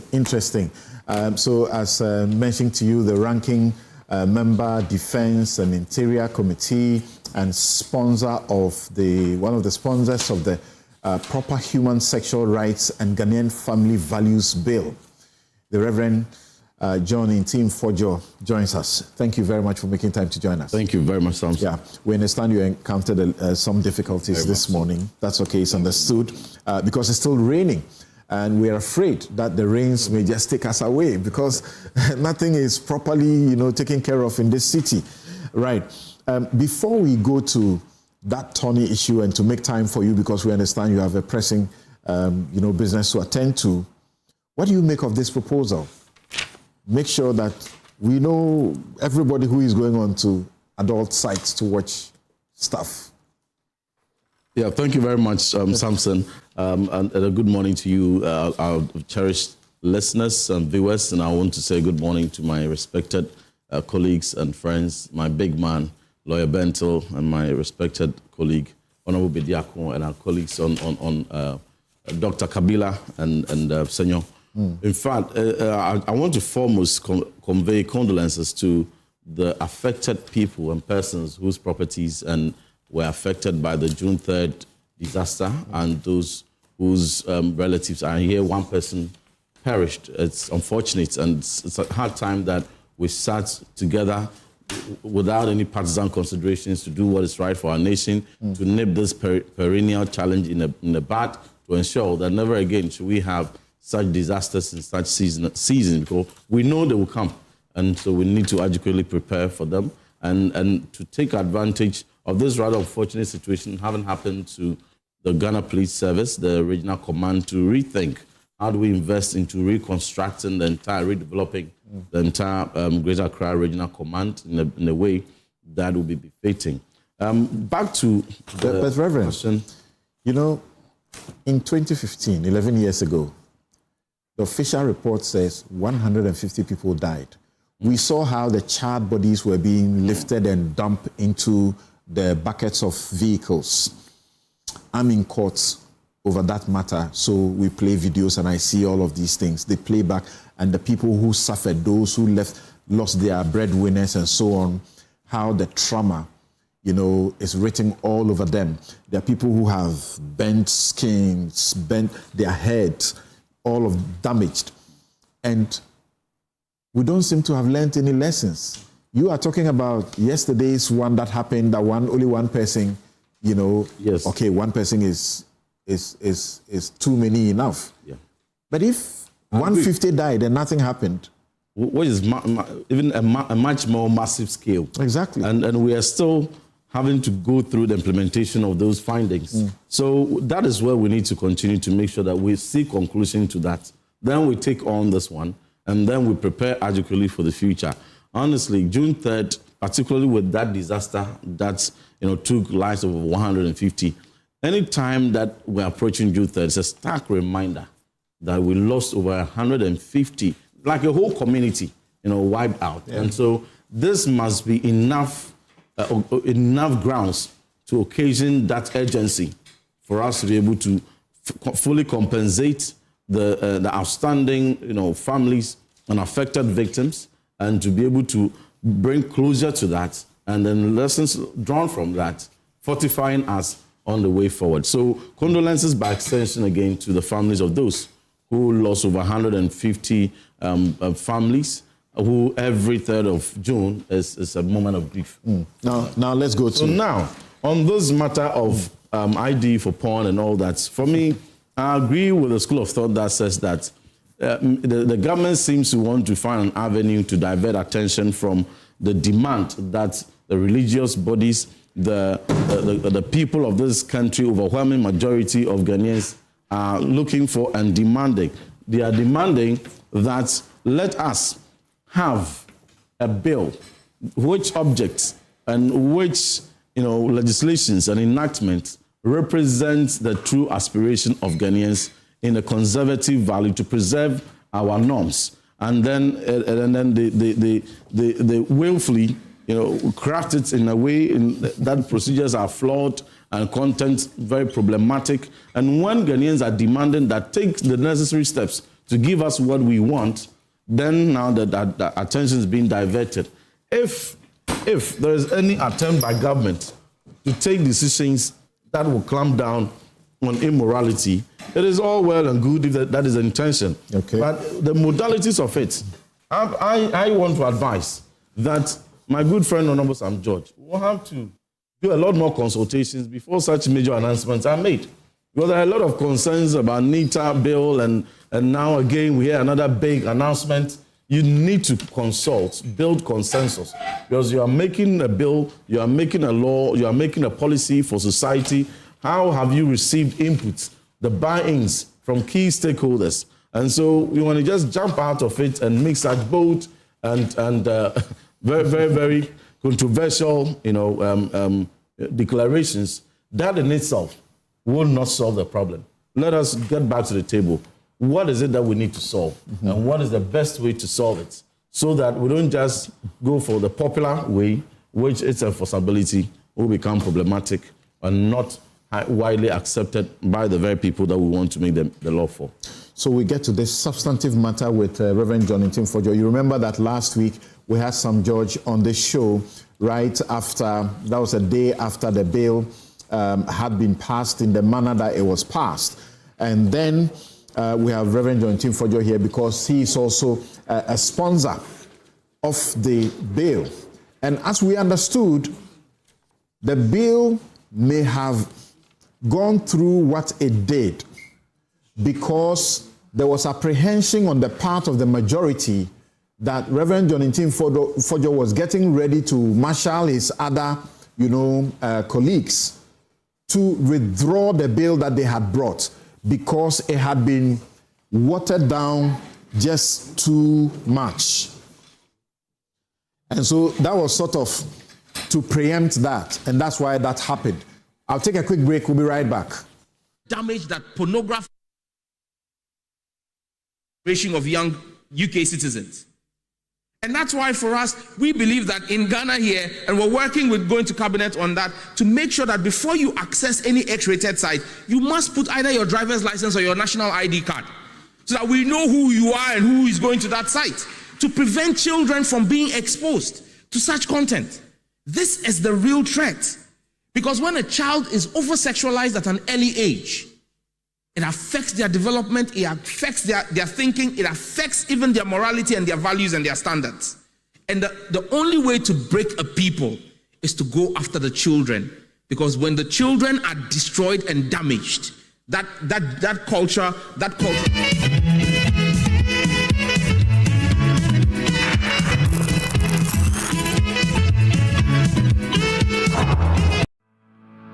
For decades, we have helped businesses connect with their trade partners all over the globe. From Ghana to Burkina Faso, Côte d'Ivoire, Benin, Togo, Senegal, China, Morocco, France, Netherlands, and many other countries. We have made it possible to bring Ghana to the world. We have brought small and medium businesses closer to their customers across the regions in Ghana with our SME support facilities. We have brought relief and smiles to the faces of families with our employee personal loans. With our cutting-edge technology and digital support, we take the burden of complex thinking off you, making life simple. That is who we are, as close as a partner. Bank of Africa. We are indeed the African bank with the global reach. Another week is here on the greatest of all time show. My name is Giovanni Clip, and tonight we're bringing you talent. Contestant number 1, let's bring Baby Car. Let's bring. You did it for you. Cut. Oh, there is a leakage. Where's the plumber? For quality and durability, insist on Syntex pipes. If you want quality, this be where you belong. Strong, tough, and reliable. Your perfect match to your trusted Syntex pipe. Syntex pipe, it they carry water, no wahala. Syntex pipe, it they make water they flow. Syntex, and you're strong, and you're tough. Mommy, good morning. Good morning, my son. How are you? I'm fine, thank you, Mom. How about you? I'm fine. Joe, I just saw your mom doing her usual morning routine. Like, it was just 2 weeks she underwent a major colon surgery. Bro, see, my mom is doing perfectly fine, and we're all excited about it. It was minimally invasive surgery, and the recovery has been very fast. Minimally? Hey! No, wait. What do you mean by that? So they offered my mom a laparoscopic colon surgery. Laparoscopic colon surgery, which we accepted. It turned out it was equally safe with a very fast recovery time, and the cost involved too was very, very reasonable. She was discharged 3 days after the surgery, and you can see her, she's on her feet again. 3 days? Just 3 days, bro. Mean Tuber Hospital, first Ghana colorectal center, aimed to serve a peculiar health need. In my line of work, a confident smile is everything. Kel Charcoal toothpaste keeps me on top of my game and ensures my smile is always radiant and bright. With the tiring nature of my job, we spend several hours under the scorching sun. To keep our teeth white and our breath fresh all the time, we use none other than Kel Charcoal toothpaste. Kel Charcoal toothpaste. You're on a Kessie and in a kit one. Samayo Kendini, who be here, Semetra Sapapadia to Amame Manfo, Kel Charcoal's natural ingredients, and a bomb is so by, a maniswing, Nesasu Mama Hotoso, a will beg you. Kel Charcoal toothpaste. Choose Kel Charcoal toothpaste for anti-cavity, whiter teeth, and fresher breath all day. Available in 80 gram and 150 gram. Grab yours today. Kel, happy smile. This advert is FDA approved. What if 1924 was never just a year, but the beginning of every step with you?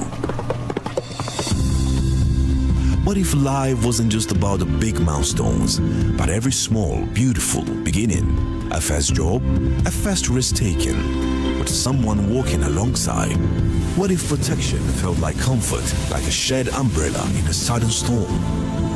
What if your business kept moving, rain or shine? What if healthcare came with hope and every heartbeat had a backup plan?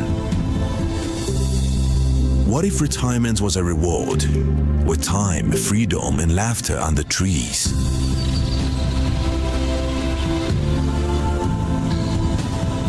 What if home and work became places your story belongs? What if goodbyes could be beautiful and losses made with care? Enterprise, your advantage.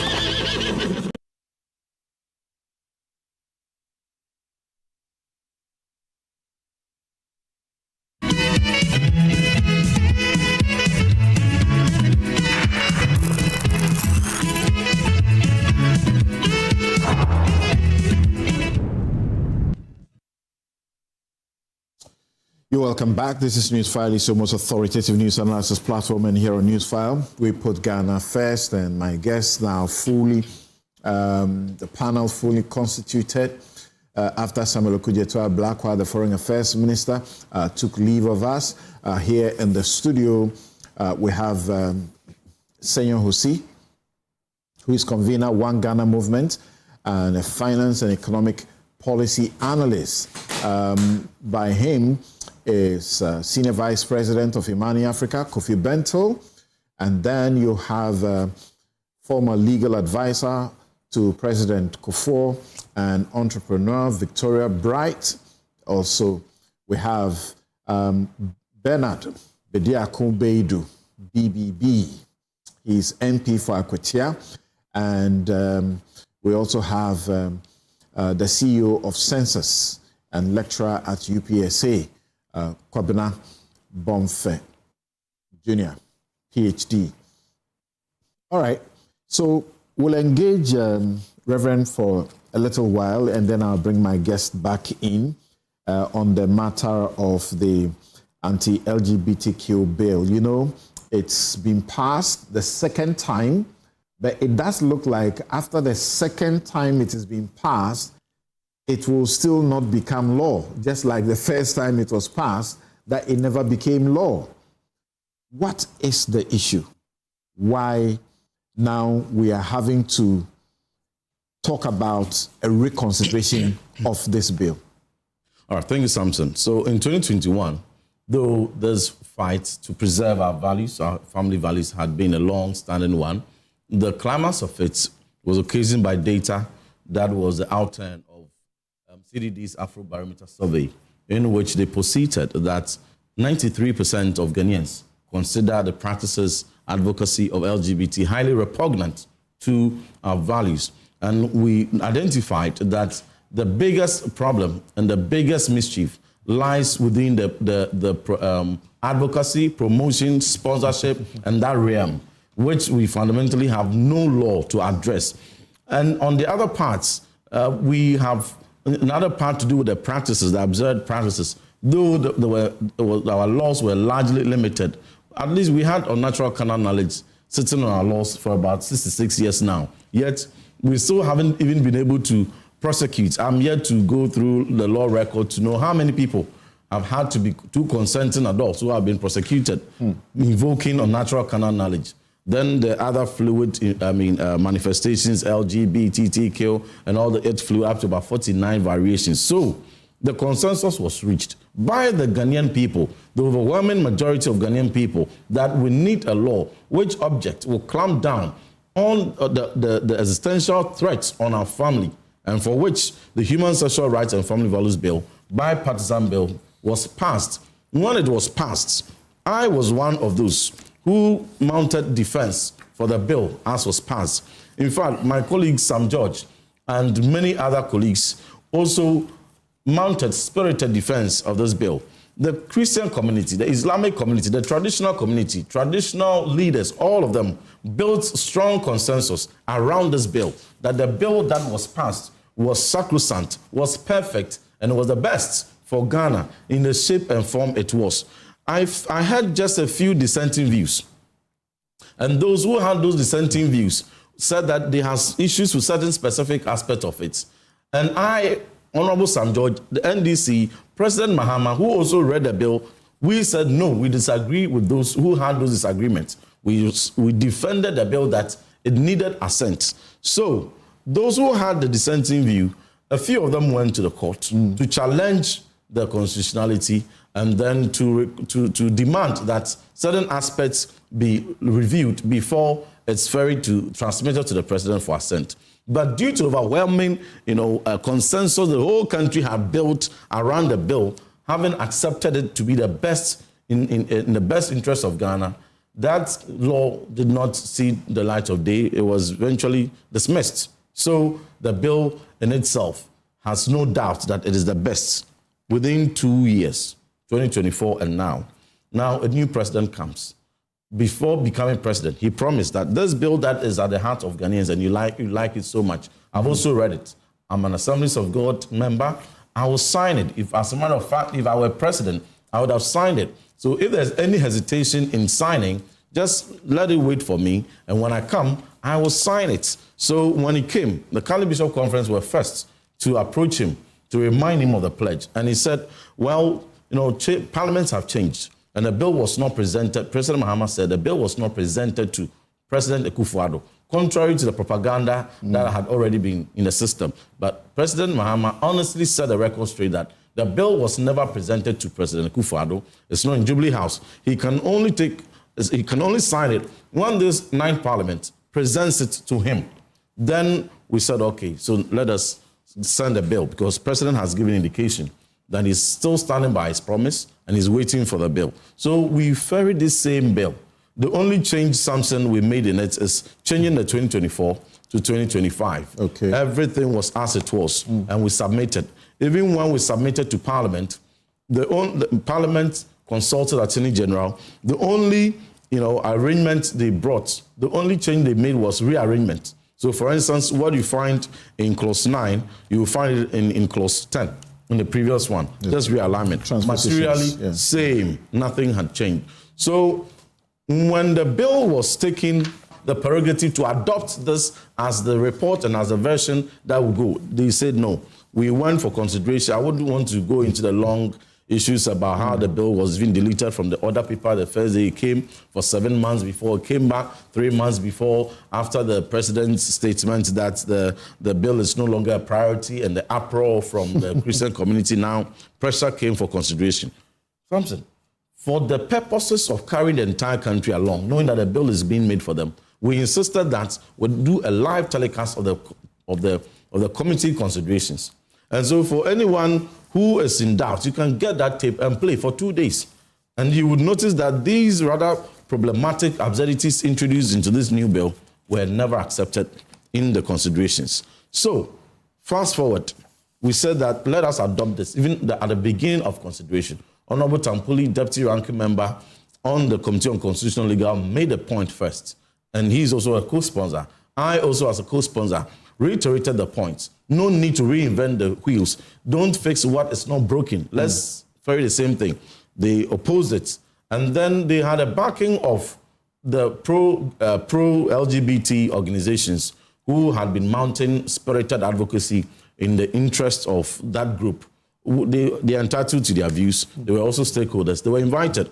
They were pushing that, no, now change this, change that, change this, change that. We said, why should it be changed now?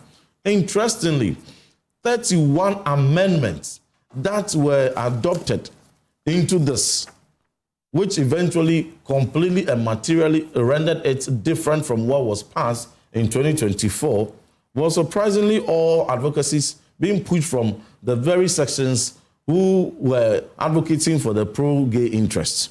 Number 2, the crux of the change, which is unpardonable and which renders this whole bill into, puts it in the realm of absurdity, serious absurdity and contradiction, is the exemption granted to a certain group of people that by virtue of being a lawyer, by virtue of you being an academic, by virtue of you being a journalist, by virtue of you being international organization, by virtue of you being an NGO, by virtue of you being a counselor, medical doctor, working within HIV, AIDS care and prevention arena, you are all exempted from the very cracks and the very teeth that is to bite and to address prohibition of promotion and advocacy.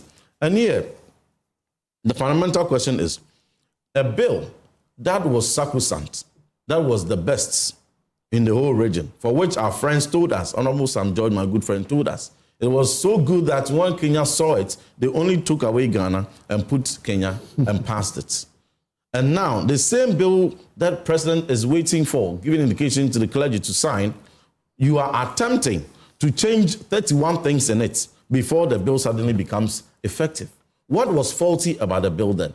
If you argued with me in Team Fojo and we maintain the same principle and position that this bill is good, then this bill, you should not be the one coming to introduce amendments. Okay. The only person who has the moral ground to make changes in it is the Laskai and those who saw something wrong with it, which we disagreed. So NDC, the Honorable Mahama Yariga, Sam George, and Honorable the Deputy Speaker, who mounted spirited advocacy in defense of the 31 amendment. 22 deletions were made in the original provisions and 31 insertions were made. Okay, now let's get to the cracks, Good. The very details. And there are a number of questions I'm going to ask you. First of all, does this bill prohibit LGBTQ whatever plus activities? Does it?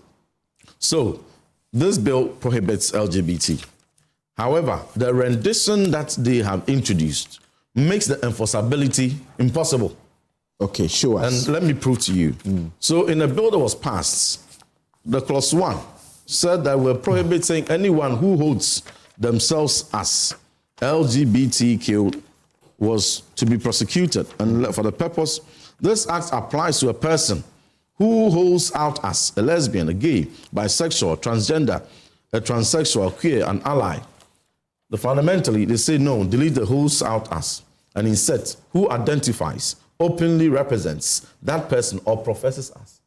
Samson, if you are waiting for somebody to openly come and profess that I'm gay, I'm transgender, I am queer, I'm so and so, I'm so forth and so on, then who are you going to catch? Because we had unnatural canonized in our books for 66 years. Nobody has come out. You have to prove. And because it's even difficult to prove what two people are doing in their rooms, at least when you leave it as hold out as, it becomes deterrent. But even that burden of proof is still burdensome.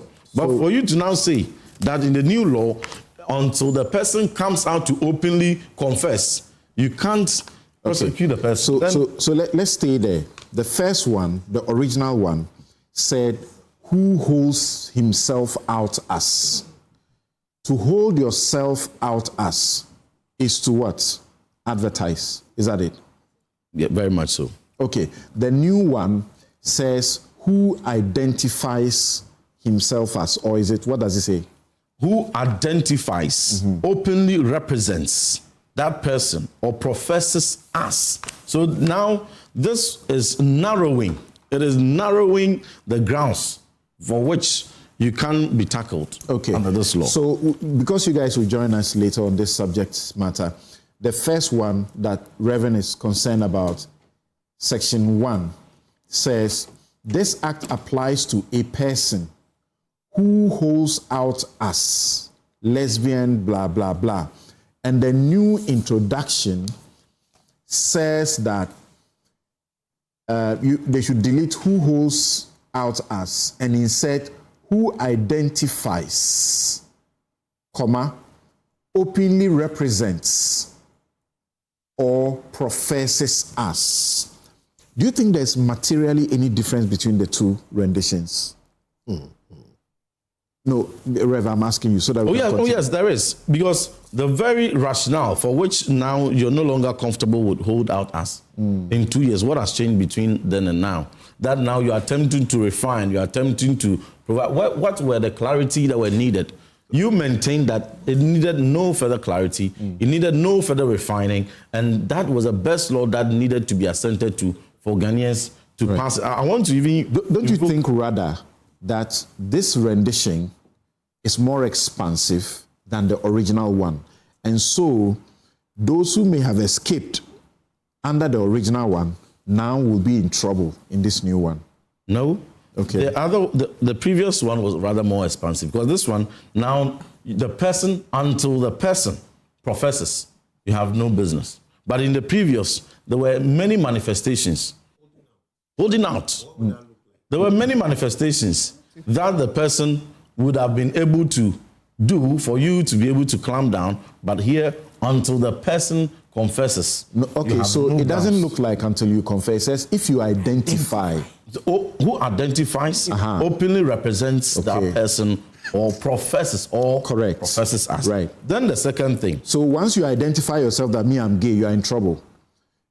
Then if you profess it, if they hear you say it publicly or something openly, they add the word openly, you are still in trouble. Very much so. Right. The older one said a person who holds out as. So in holding out as, you don't need confession before you hold out as. You don't need confession. In the previous one, all these all these explanations. But how do you hold out? No, I'll bring you in shortly. As I'm sitting here, if anybody was watching me, they would say, "Oh, he's a priest." By the way I'm dressed, right? I haven't confessed I'm a priest, but the way I'm conducting, if my intent is to further, and the law fundamentally also anchored it, when you are holding yourself out with the intent to commit an act, you're fundamentally.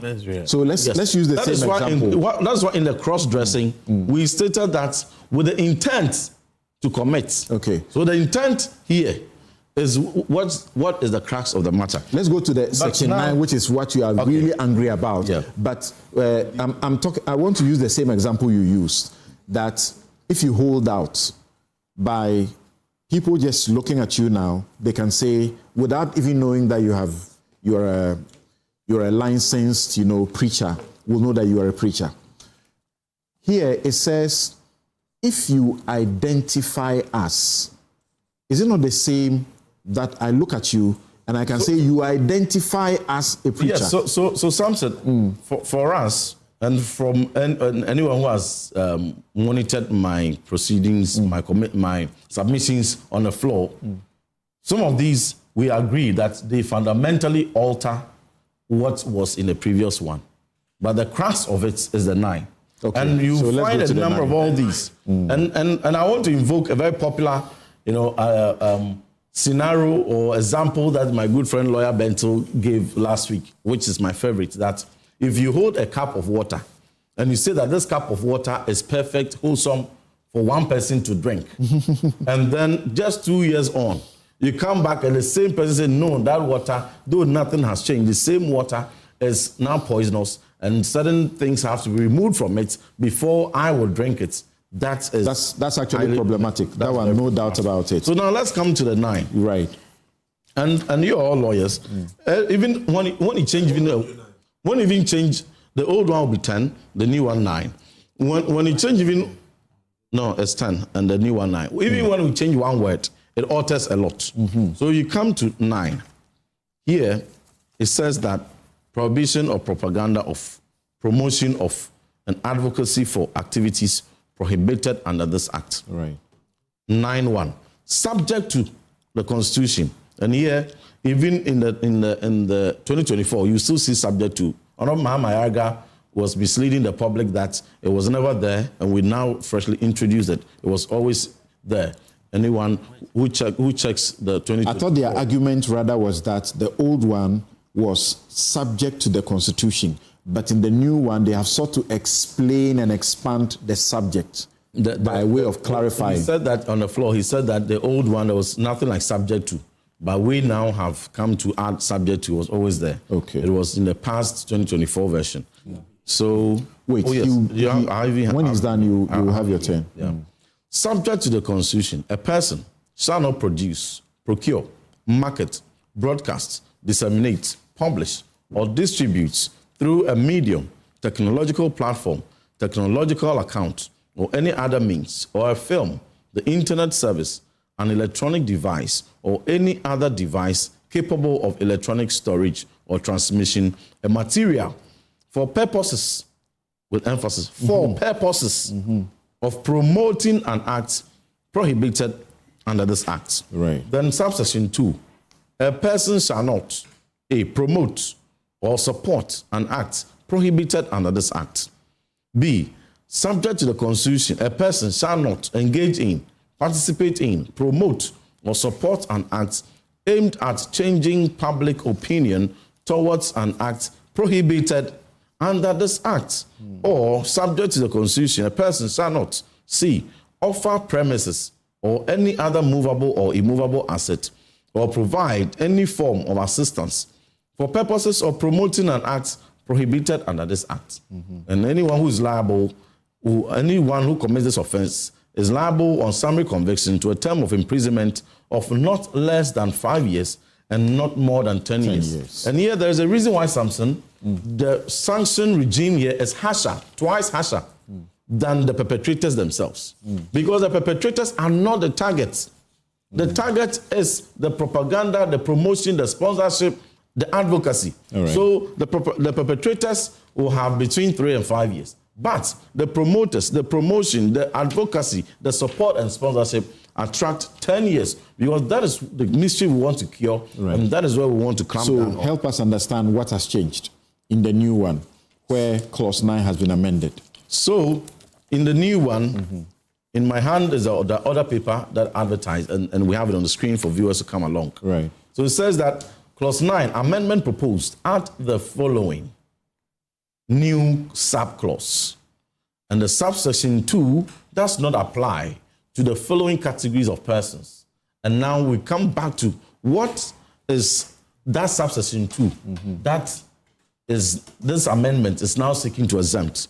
Subsection 2 says, subject to the Constitution, a person shall not promote or support an act prohibited under this act. Correct. So what if you say that subject to the subsection 2 should not apply to the provision of legal service, advice, or legal representation? When you read it together, you're saying that so long as you are providing legal advice, legal representation, you can promote or support an act prohibited under this.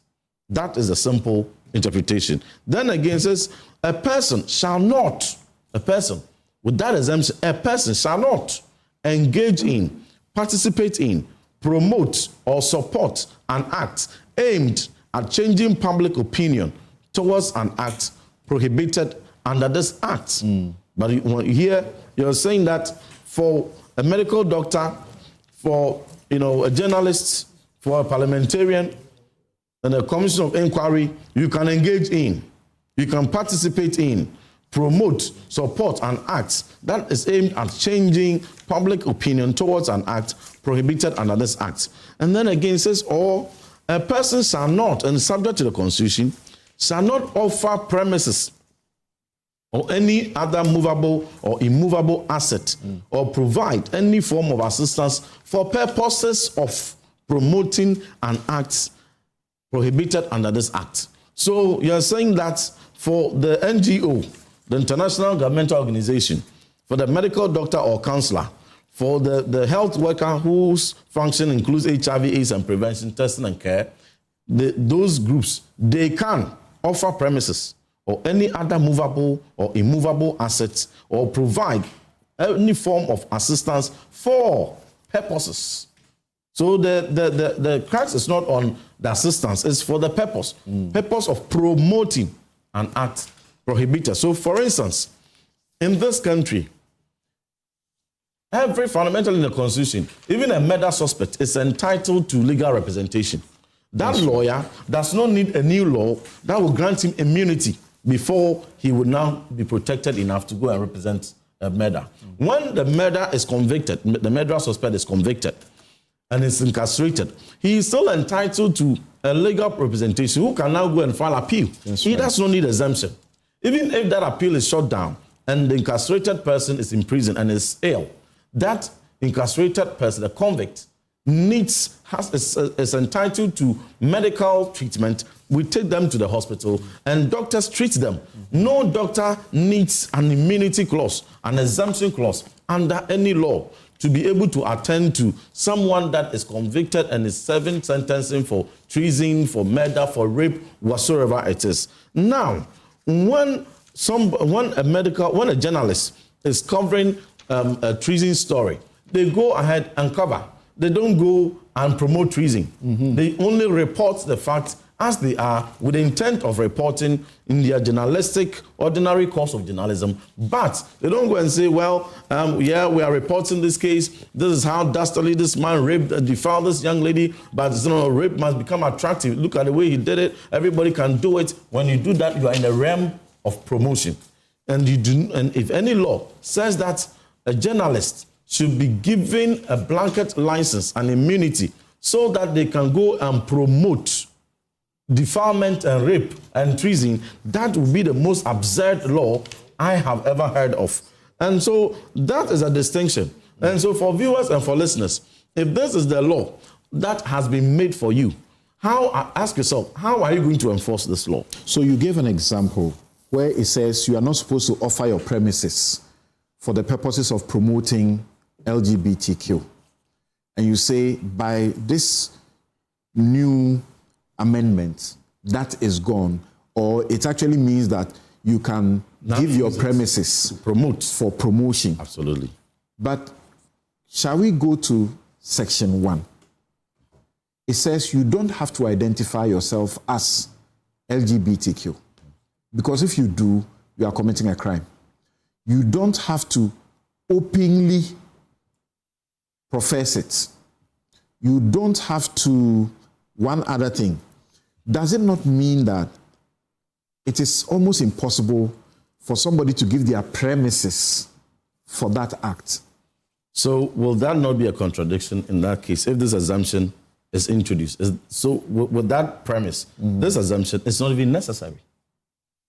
If you are certain out that you can't come out, you can't hold out, you can't openly identify, you cannot confess or profess, you don't need an exemption for a legal representation to represent somebody who cannot do that, to promote them, to encourage them to now profess, to now confess, to now openly identify. Now, this even moves, this clause 9 even moves from the realm of identity to promotion and advocacy. And now you are giving an exemption for people who can engage in, promote, participate in advocacy is even more dangerous and risky than giving exemption for people who can practice it. So the exemptions as we see, do you feel they are qualified or they are not? For example, when it says these people are exempted from this provision which punishes you for promotion, and says, A, the provision of legal advice or legal representation. Why do you say provision of legal advice or legal representation is synonymous to promotion? It is because the bill says subsection 2 does not apply to the provision of so and so. And I'm asking, what is that subsection 2? What is it that it is prohibiting? It's prohibiting promotion. Yes. So when you exempt these people, what have you exempted them from? Okay. But it doesn't matter that it says the exemption is for you to provide legal advice or legal representation. So legal advice, legal representation, when you go to court, so my lord, my client has been charged with murder, but they are entitled to their fundamental human rights. We demand to see the evidence that actually prove that he did the murder. Right. Are you promoting murder? No. No. You are only providing representation. Right. So nobody will put you in jail. But if you grant that lawyer the exemption for promotion, not representation. So the exemption, it says the exemption is now what? Promotion. Now you are saying that for legal advice and representation, you can go to court. And actually, my law. So your point is that this is actually not related to the promotion issue. Absolutely. It's not related. It's not related. Because if I went to court, I would say, this my client has been arrested, that he identifies himself as gay, or he has confessed as gay, or professes as gay. And for that one, I don't need this. No. Okay. They're demanding evidence. So the prosecutor, now you are the legal representation, you put the onus on them to prove all the openly identify, confess, and all the grounds for which your client... Now, let's try and wrap up this way. From what has happened, what is going to happen now from where you sit? Let's listen to the speaker first. Let's listen to Speaker Bagwin.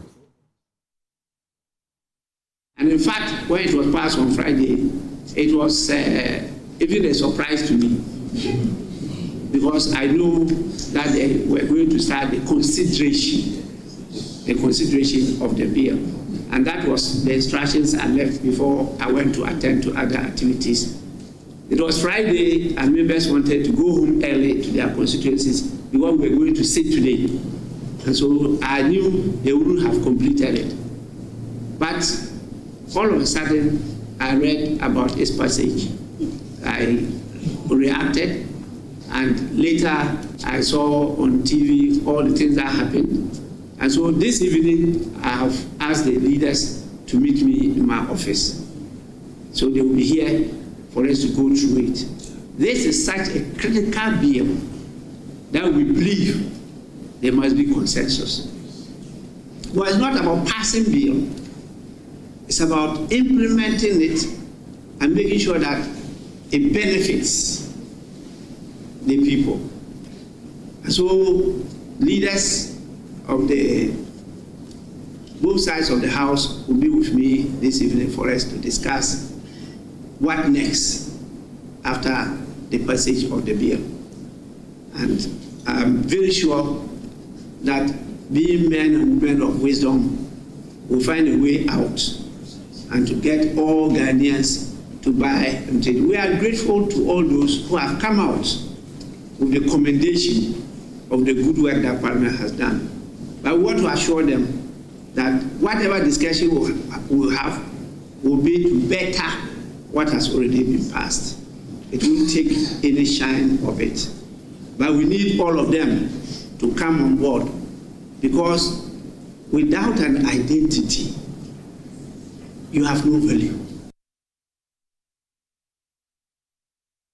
Your colleagues insist in the majority that once the bill has been passed, Parliament has become functus officio. They can't do anything about it again. The Speaker is suggesting that something else can be done. The only thing the majority insists could be done is when it gets to the President, and the President, according to the law, feels that there's something that he needs explanation and so on and so forth, then he will take it to the Council of State, and then it will come back to Parliament. Otherwise, the bill is done. Yes, so the very bill that has been passed, that the very people who are insisting on its transmittance to the President actually concede that its enforceability is going to be problematic. And two, the very content of it is a far departure from what was demanded by the very Ghanaian people who needed the bill. You are saying that they don't concede that? No, they concede. And Honorable Sam Joy, if I may quote him, a video that has gone viral and received him gave him a lot of applause. He said that in 2024, and in 2020, as recently as a few weeks ago when we met at Fiesta Royal for the Constitution, he said it, and the video is viral. He said that, he mentioned, I will not, for the purpose of your show. We are talking about before passage. Yes. Just after passage, we haven't heard him say concede anything. After passage, he has said that the bill must go, and the same thing you said. He has made the same point. I interviewed him Saturday after the bill was passed, and he said it's okay, it's good, we are moving on. It's done. He says that nothing can be done about this anymore. It's over. That's what I'm saying. So the person, Sam George, and all those who are claiming that this bill is done and is good and so it should go through are the very people who have said as recent as 3 weeks ago that UN8, I'm quoting him verbatim. He said, he accused and lambasted UN8, Global Fund, Ghana AIDS Commission, and all such related organizations that now they are seeking to exempt, and those medical doctors and people who are providing funding and support for HIV, AIDS, and prevention. He openly accused them of supplying lubricants, condoms, and AIDS would intend to promote, and not just intend, actually promoting. He said, he blasted them. My question, which is last question to you is, I'll land on this. What's going to happen now? Yes, I'll land on this and provide. So the same group of people who openly, just a few weeks ago, justified why these exemptions are bizarre are the same people who today are defending why these exemptions must go in. Where is the principle? If you brought that in, Afeyomakin was saying we shouldn't put custodial sentences around. Where's the principle? So if you, at the time, supported that, why is it that now they have removed those and nuanced them and you are still against it? No, they haven't. What have they removed and what have they put? That is why I'm saying that this whole amendment is problematic. Okay. Everything you have done. So how are you going to undo this now? According to the speakers, now the Catholic Bishop advice. Conference and all the communicable bodies are saying that the Islamic Council, they are saying that this is not the bill they wanted. This is the bill they want. The consensus was already established in 2024. We should transmit that same bill. And the Speaker of Parliament, having identified the procedural flaws and having cited them, when on the floor of Parliament, when he read his statement, he cited Order 171, 172, and all, including quorum, which the President of the Republic, His Excellency President Mahama, has also conceded that there were procedural lapses and quorum was not reached for such a decision to be taken. They themselves among their group within government voices agreed that, one, the bill did not go through the right procedures for passage. And so even if you transmit it, it can suffer it being botched. It's botched. To do ordinary business in the House, you need 92 of you, right? Absolutely. To take a decision, you need 50%. Okay. So to do ordinary business, you need 92. And then to take a decision, you need 138 of you or so. And you're saying that this was a decision, not ordinary business, right? Absolutely. Because it was a decision, you needed that threshold. That was not met. That was not met. There were 34 people at the time of passage. Only 34. Only 34. So this bill can be questioned in this court. bill, and the moment it was passed, there were people who were all over, who publicly indicated and showed on social media tweets and served notice by social media their intent to go and quash the bill. Your suspicion is that this was so deliberately done, botched, so that it doesn't get assented. Absolutely. It is an orchestrated, coordinated hypocrisy executed in a very embarrassing way to the utter betrayal of every Christian, Muslim, traditionalist, and Ghanaian who had the slightest belief in them that they would have passed this bill for them. Okay. And they did so to set it up to fail. And now the speaker is saying, let us backtrack and build consensus. Okay. Parliament is the master of our own laws. Thank you. But Ghanaian people are saying we want a bill that does not promote LGBT.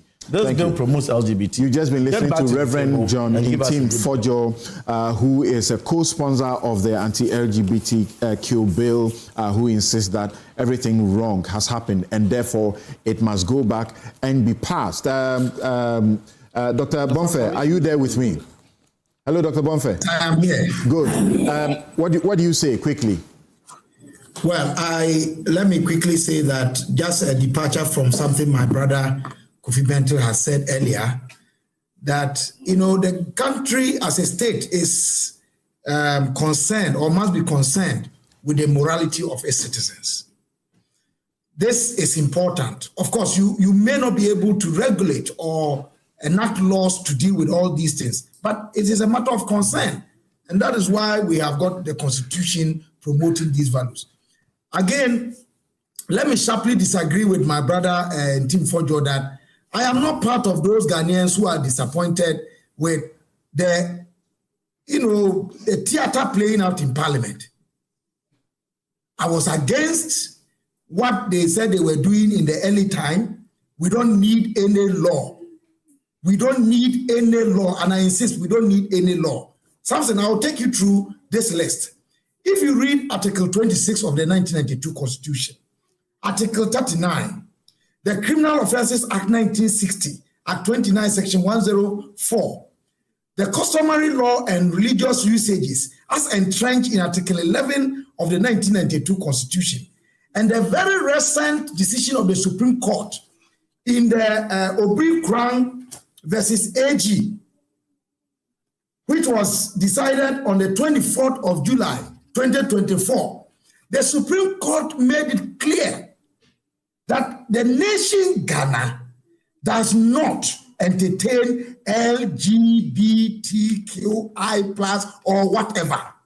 Now, those who say and maintain that certain things, such as the promotion of these things, are not, it cannot be said that our laws are against it. I ask a simple question. Do our laws allow the promotion of armed robbery or murder? The law is clear that we are against murder. Therefore, any attempt to promote murder, any attempt to promote armed robbery will automatically be at war with the law.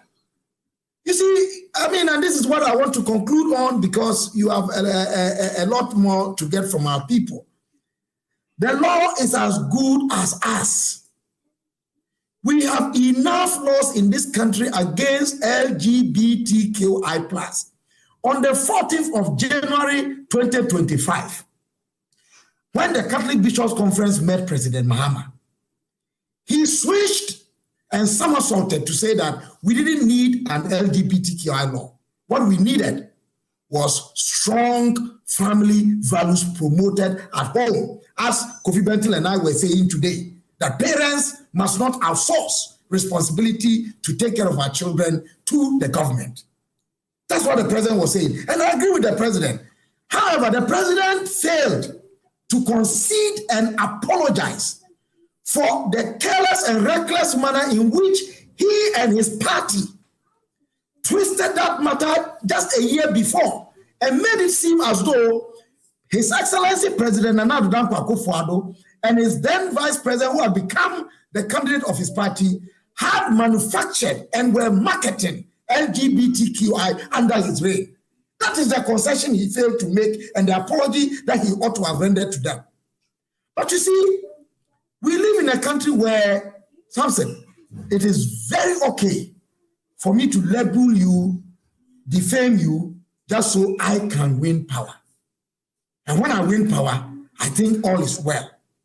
That way of doing politics doesn't help anybody.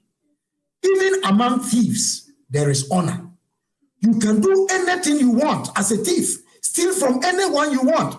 But when you steal from a fellow thief, they think that you have crossed the impermissible red line. All right. How come even among wrongdoers like thieves, there are some honor code that we politicians or people who say we are seeking to build a country do not have any impermissible red lines that must not be crossed. All right, thank you. For me, is the most important thing. Thank you. So my conclusion is that we have enough laws that constitute a fortress against LGBTQI+, if only we will insist on enforcement. Okay. Thank you very much. That bus is gone. That we have enough laws is gone. Now, the issue has been that we actually need this particular kind of law.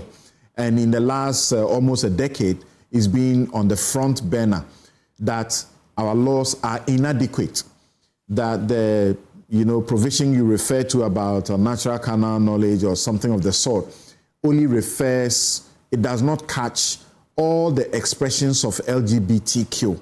It doesn't even catch lesbianism. Yes, Kofi, what do you see? Do you think this can get back to Parliament and to be worked on again, except if the president decides to take it back? It's a mess. And we are trying to resolve something which is a mess, fundamentally a mess. It's pointless stimulation. It will lead to nothing except, vexation. And why I'm using these words is that, you see, sometimes something that must not be done, when you proceed to try and do it, you will just continue to hurt yourself. That's what is happening. Yes, that's what is happening. This is something that must not be done. It is, and we are trying to do it. It must not be done. Okay. It must not be. Look, there was a time when human beings believed that black people were not human. That's true. Some still believe that. All right? There was a time when they held the firm belief. I don't have the time to give you some of the things that they did. All right? Listen, and all kinds of laws were made around it. You have to come to the fundamental point, okay? And it's going to be very, very controversial. Okay, I'm a Christian, right? But I can tell you something. I don't think God makes mistakes. And some people believe that there are a certain section of humanity who are born with certain proclivities. Some people believe so. And if it is true, there is no law you can pass. There are people who have had to come to terms with these things and support their children. Okay, go and check suicide rates among people in that area. They kill themselves. All right, we have to be sober about some of these things and stop the pontification and political grandstanding. The irony of it is that some of the people who jump on rooftops and do all these things are found sometimes involved in these same things. So why I say it's a mess is we'll be stimulating ourselves and trying to perfect this law, which shouldn't be passed. And I don't see any way forward. Look, these amendments basically water the thing down to nothing. But what it leaves is a sufficient tool for people to use to oppress others. It leaves a sufficient, it will do nothing to stop this thing they are complaining about, but it will provide a sufficient tool to oppress people. If you are the parent of somebody who has some of these issues, transporting that person to hospital is a crime. I asked this question in my introduction. I want you to say directly about it before I move on to Vicky. I ask, is this an earnest cultural defense or a cynical masterclass in political cowardice, a calculated trap meant to appease local voters while ensuring the courts do the dirty work of killing it so international cash keeps flowing? You know, I wish you could unpack the statement you've just read. It's pregnant, and it stresses me that we don't have the time. Read it. Say it all again slowly. The last bit. Oh, please, start. Is it an earnest cultural defense? Hold on. So there, some people try to excite that and claim it is not in our culture. It's not true. Okay, next. Is it a cynical masterclass in political cowardice? Hold on. A calculated trap meant to appease local voters while ensuring the courts do the dirty work of killing it so international cash keeps flowing? It is. Unfortunately, you're not letting me unpack it. But you see, that's the thing.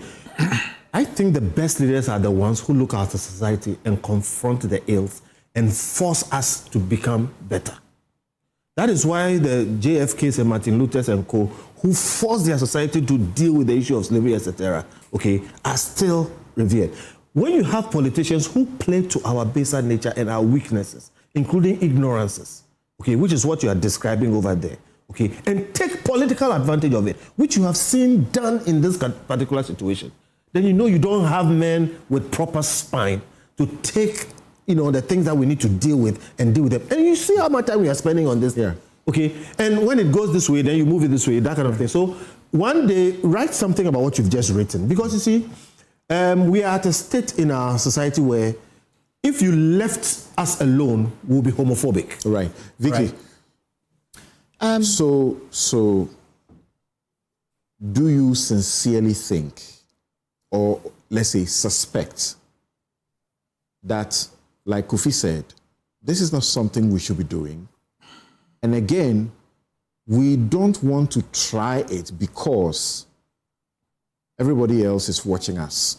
We have been told about how British MPs have, you know, come to our country to speak to our MPs about how this will bring some trouble that they don't want on their hands. We have been told about conferences in Europe where our MPs have attended and they've been spoken to that if you do this, you are getting into trouble. So the NPP regime knows we can't pass it, but let's tell the people we'll pass it. Then we'll do something we cannot actually turn into law. Then they will hear that, oh, we tried. The NDC wants to do the same thing. So it will appear that this is a deliberate botching of the law. Yeah, I mean, I think I agree with my brother Kofi. We're trying to really fit a square peg in a round hole here. It's not something, I mean, can we really legislate against this thing? I mean, that is the question that we all need to examine truthfully and honestly. You know, is this something, I mean, what people are doing behind closed doors, how can you, no matter what words you put down on paper, whatever it looks like, holds out, whatever identifies all that, is much of a muchness. How are you ever going to be able to enforce this? And are we seriously saying that if we exempt people like you and I, Kofi here, doctors, professionals, academics, who are trying to either do the academic research or as journalists bring certain issues to the fore, or as lawyers defending people? I mean, are we seriously sitting here debating that? Do we seriously not have other things to do in this country? You know, how does a lawyer go and defend someone? That, first of all, you're saying it's a law. So assuming this law goes ahead and gets passed, there are criminal liabilities in there. And in any situation where you have a crime potentially being committed, you need to be able to have full representation for people who are accused of committing any of these crimes. Okay? So how do you then fetter the hands of the people who are trained to defend this, the crime? If it is passed, that's what it will be. So I don't really understand what my brother, Reverend Ntimfojua, was saying. I didn't understand his argument, because for me as a lawyer, how do I seriously defend a client if my hands are being tied? I can't do it. So are we then saying, if you then take it to the next logical step, are we then saying that anyone who identifies as gay should really effectively, in essence, should not be defended? If that is followed again to the next step, it means that as soon as you're accused, you are more or less in jail for 5 years minimum. That is the natural progression. Now the sentence has been stepped down. There was five minimum and 10. Now it's been stepped down to, I think, is it three max, right? Okay. I think 3 to 5 or something. Yeah. Right. So you are suggesting that this is better clarity.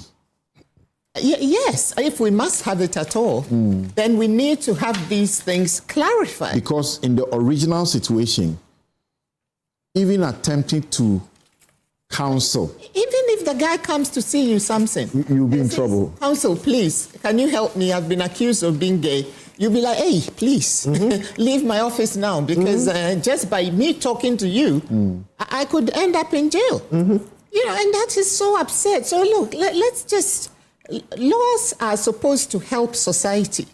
So let's not just put things there just because we are politicking or doing whatever it is that we are doing.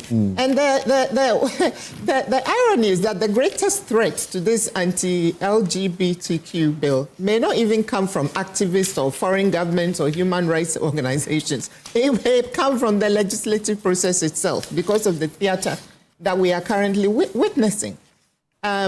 If only 34 members were in the room when it was passed, then that is something that cannot be swept under the carpet. Okay, Bernard, we are told that this is what you have watered down, sir. Now it's become useless, according to Ntimfojua, as you listen to him. And I saw you itching to speak when he was making the interpretation of the amendment vis-a-vis the original provisions. Holdouts as, identifies, professes. He says all of that actually waters down the original. Samson, thank you so much for the opportunity. Kindly allow me. You see, let me start because of what has been said. As for the submissions of Council Bento, Dr. Bonfe, I think we've gone past that stage. And so I would not spend much time on what we have is what is before us. A bill has been passed by Parliament, and a lot of things are being said. I will not shy away from the fact that we have a problem, and it is beyond what we have in our criminal code. And so we need to do something about it. I support this. Samson, let me say, from where we have come, that this thing he said, Honorable Ntimfojua said that, and it's often been said, that the bill as passed in 2024 never was sent to President Akufo-Addo. It's not true. If you read the letter signed by Nana Asante-Bediatu, the first paragraph, if you read it, I'm sure you have it. He said that they were in Peduase and they learned that the clerk was in the Jubilee House to present the bill. This is what what's his name? Asante-Bediatu. This is the letter he wrote to the clerk. Let me attempt to read that letter. It's dated the 18th of March, 2024. Transmission of the Human Sexual Rights and Family Values Bill 2024. It has come to the attention of this office that while the President and other senior officials of the presidency were at Peduase for a cabinet retreat on Thursday, 14th March 2024, you attempted to submit the Human Sexual Rights and Family Values Bill 2024 to the Jubilee House for the President to signify his assent or otherwise to the bill. The office is aware of 2 pending applications for an order of interlocutory injunction, both filed on 7th March in the Supreme Court, one by Dr. Amanda and then the one by Richard Sky and so on and so forth. This where it narrated everything and then says that in the circumstances you are kindly requested to cease and desist from transmitting the bill to the President until the matters before the Supreme Court have been resolved. Samson, yes, so it is not true, first and foremost, that it was never sent. It was sent and was not received. So there is a difference. And that is the height of unconstitutionalism in this country. The President had no authority under any law to have done what he did. Because the work of Parliament ordinarily should end where the bill is presented to the President. The law states what you should do beyond receipt of the bill. If you decide not to assent to it, you have a problem with some provisions, you state it in a memorandum to the Speaker. If you decide to do it, to assent to it, you proceed under Article 106. So the President did not have that legal mandate to refuse the bill, and that must be said. And then in any case. So that was only intended to avoid receiving it, then being compelled to sign. The question that is being flipped today is that the manner in which you are going about passing it is to avoid making sure that it gets passed. Not at all. I'm coming to it. But even on that, in any case, the Supreme Court dismissed the action of Richard Sky and then Amanda. I think on the 18th day of December 2024, few weeks before President Akufo-Addo left office, he could have recalled it in a similar letter to the clerk and then assented to. So it's clear that he just didn't want to sign or assent to the bill. That is a fact. Now, beyond that, this matter, of course, the discussions could be situated in 2 different folds, procedural and substantive, and you agree with me. With the procedure, I don't begrudge the Speaker for the way he spoke, because he wasn't in the chamber. The presidency, regardless of his knowledge about parliamentary, whatever, he wasn't there. He heard people talking, so surely he should be concerned. I was there throughout. What happened? After the President Akufo-Addo refused to do what he was supposed to do, we came to the 9th Parliament. And it was the Speaker eventually ruled, because of time, that the bill had to be reintroduced. We didn't have to, because the old Parliament, the 8th Parliament, died with that. We've gone through that. If anybody disagreed with the Speaker, the law allows the person to have filed whatever. So the decision of the Speaker was that we should go through this again. The sponsors of the bill, and let me state here, it is not true. I wish Reverend Tim Fodjo, you see, I asked him if he had a copy. All what he said, he could not prove to you a copy of the 2021 bill. He didn't have it. What he held was the 2025. It is not true that the bill as they had in 2021 is the same thing they presented in 2024. It's not true, and I'll prove to you. It's not true. The sponsors did some work in the bill before they submitted, and I'll prove to you. He's saying that who changed it? Indeed, even with the clauses and the sections, he said who changed it. You present your work to Parliament before it is referred to the Constitutional and Legal Committee. What did you present? It is not the same. It's different. I'll come to it. But with the procedure, Samson, the Speaker said that he left a message that we should only consider. And if you heard the Speaker correctly, he only said that he was surprised because MPs usually on Fridays we leave for the House earlier because we intend going to our conference. That's true. So some of us, yes, we thought that we were doing in fact, the then Speaker said that we should do the consideration. But when we finished, what naturally follows? What naturally follows? What should we do? The only thing you can say is that we overworked, because that day we stayed beyond the time we usually stay on Fridays. What is unlawful about that? We do it. Budgets, passage and all that. Some we sleep in the chamber. What's wrong with that? Is it unlawful? No. See, they refer to our standing orders Order 17 at the third reading, 172.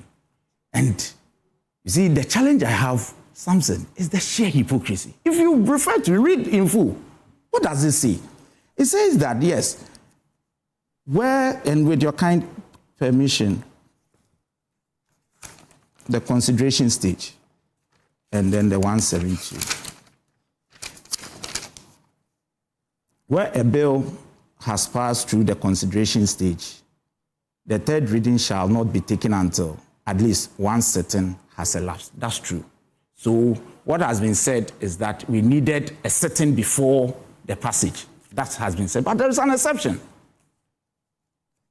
Now, what does the section say? It refers to, it said, the motion for the third reading of a bill shall not be made on the same day as the second reading, except as provided for in Order 160. So what does 160 say? You have to go to 160. And 160 is clear here. It refers to urgent bills. And it's procedural. So if we want to go contrary to 171 or 172, you need to demonstrate that it is under 160, which is urgency. So this bill came under urgency? Urgency. In fact, you are supposed to move a motion. Was that moved? It was moved. I have it here. It was moved by Honorable Daffy Amapo and was seconded by the majority leader. It's here. Man Rocky. Yes, so that notwithstanding, that is, these are copies of the vote and proceedings for the day. That notwithstanding the provision of Order 1721 of the standing orders, which requires that when a bill has passed through the consideration stage, the third reading thereof shall not be taken until at least one certain day has elapsed. The motion for third reading for the Human Sexual Rights and Family Values Bill 2025 may be moved today.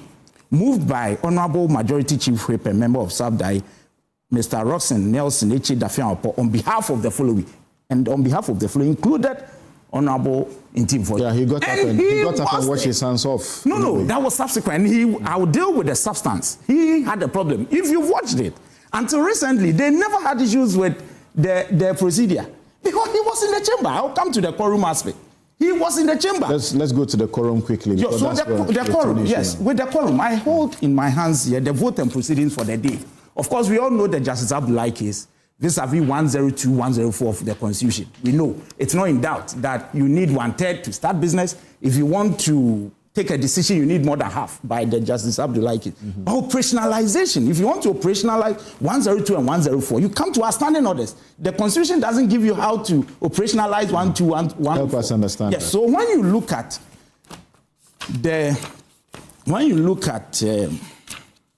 I think it's 64, standing order 64, it talks about quorum. And it says, one, a quorum, and it refers to 102. A quorum of parliament, apart from the person presiding, is 1/3 of all members of parliament. Two, where the person presiding is a speaker of parliament, he shall be counted because of the Justice Abdullahi case. This was now put in. He shall be counted. Three, a member, and this is where the operationalization, a member may draw the attention of the person presiding at any time during a sitting that members present in the House constitute less than 1/3. So you need to raise it. Now, four, the person presiding, and this is what the person presiding ought to do if it is raised. A, direct the clerks at table to cause the bell to be rung. So it's not as if all of a sudden after it's been raised, we adjourn. No, it directs for the bell to be rung. B, continue the business of the House for a period of 10 minutes. So we don't even suspend immediately. We continue for 10 minutes. C, direct the clerks at table to conduct a head count of members present. And then D, if there is still no quorum, suspend the sitting for a period of no more than 1 hour. And 5, if upon the resumption of the sitting after the 1 hour, there is still no quorum upon the conduct of the head count, the House shall stand adjourned till the next sitting without quorum being put. So, Reverend Tim Fojo and the respected minority leader were all in the chamber. Nobody raised it. Indeed, nobody raised the issue of quorum. Nobody raised it. But per standing orders, you needed to have raised it. Okay. So that we go through this. Indeed, in determining who was in the chamber, I do not know what anyone else is relying on. whether it was what you saw on the television. I hold in my hands the vote and proceedings for that day, the Friday, 29th day of May 2026. And what we do in the chamber is that when you come, you register your name in a register. The number of persons that registered their names as present were 193. Samson. 193. In fact, if you decide to litigate on quorum, this is the only document you have to rely on. But that's for ordinary business. Thank you. But the thing is that maybe a lacuna, which you may have. That's for ordinary business where you need 92. I want to. Now you have more than 92 for that ordinary business. But to take a decision, you need 138 or so. Samson, I'm coming to it. This is the only time we register in Parliament for anything, whether for business or except where somebody challenges the voice vote. Okay. Then we put it to count. If you remember the case of the Justice Abdullah, it was a vote. What do you call that one? A vote where they were counting people, and the deputy speaker rose and came to vote. If you remember, so there was evidence that the number of people for business for passing any decision there was verifiable. But in this case, it was a voice vote. So there is nothing in Parliament beyond this. Because the objection was not raised. It's too late. It's too late. Okay, so we come past that. Let me come to this. Sounds like ordinary company law, but you said this has been passed under certificate of urgency. No, I never said certificate of urgency. I'm saying that because that's the only that's the only exception. No, you see what happened. If you look at the standing order that I read, the 172 refers to 160. Yes. So when you look at 160, the 160 talks about urgency. Yes. Is that different from certificate of urgency? Urgent bills. Yes. So this is a private member's bill. Yes. You understand? So it cannot be passed under certificate of urgency. But you see, it is referring to it saying, if you look at 172, Samson, he said, where you cannot do this unless it is provided for under 160. And the 160 says that a sponsor may submit a bill without publication in the Gazette. The Speaker shall refer a bill to the appropriate committee of this, where the committee determines the bill is of an urgent nature. Because we had gone through this before and it wasn't passed, you remember how many weeks did we take to undergo this? So surely, even though I don't have the evidence here, this was because it was admitted by the Speaker and it was ruled upon. If you look at the votes and proceedings, so I am of the view that it was considered under standing order one. Certificate of urgency. Well, you may put it that way. But a private member's bill cannot be passed under a certificate of urgency. So now you understand that this passage is riddled with all sorts of unconstitutionalities. It's not. No. Well, how is it unconstitutional? The point I'm just bringing to your attention now. All right, so I'm saying that no, the substance. It's something I want to. It's very important. Do that quickly. We need to go to the facts. Because when you look at more important issue about that. Thank you, but you see, with the substance, this honorable team for Joe was struggling, of course, because when you look at, I have said that the bills were not the same. It's not true unless anybody shows me contrary evidence that with the 9. With regards to the old bill, they started with subject to the Constitution. Let me see that anybody who has a contrary opinion. It's not true. But that's what Sam George told me last week on the show. No, but the majority leader on the floor said that they didn't have it. And what I have here... Who should we be No, I've told you what... Sam George is also a sponsor. He said it was subject to. And so what has been done is actually not different. No, subject to is what they did. Now we are told that Mahama Ayarga says there was no subject to. No, Samson, hold it. I am saying that what they submitted this time around had it. But the 2021, it didn't have it. Okay. That's the point I'm making. So that was problematic. That was problematic. No, they even brought what they brought this time around, had the subject to. No, I'm saying that the older version, it's problematic. If they didn't have subject to the Constitution, you may give then your that verdict. was problematic. You may give your verdict on that. But I'm saying that this is what I have for the older one. And that one is section 12. This is what a person who through media, technological platform, technological account, and any other means produces whatever. When you look at the 9 here, Samson, it's very important. Please allow me. When you look at the 9 here, it tells you that Yes, when you look at the 9, it says subject to the Constitution. And the subject to the Constitution, Samson, who is saying there is any problem with it? Who is saying so? Sorry. Subject to the Constitution, I can read that for you. Please. There's been so much. It says, it says, subject to the Constitution, a person shall not produce, procure, market, broadcast, disseminate, publish, distribute, whatever. Yes. So what's the point? Yes. So they brought it now. Then the committee met, and then they did some amendments. And the amendment, we are now being told that it's problematic. We have gone through that. You've gone through. Yeah, I need us to move on. That's why. Yes. So there is nothing wrong with it. Samson, even with regards the look at Section 11. This issue about people are being exempted with regards promotion. What does Section 11 say? Section 11 states this.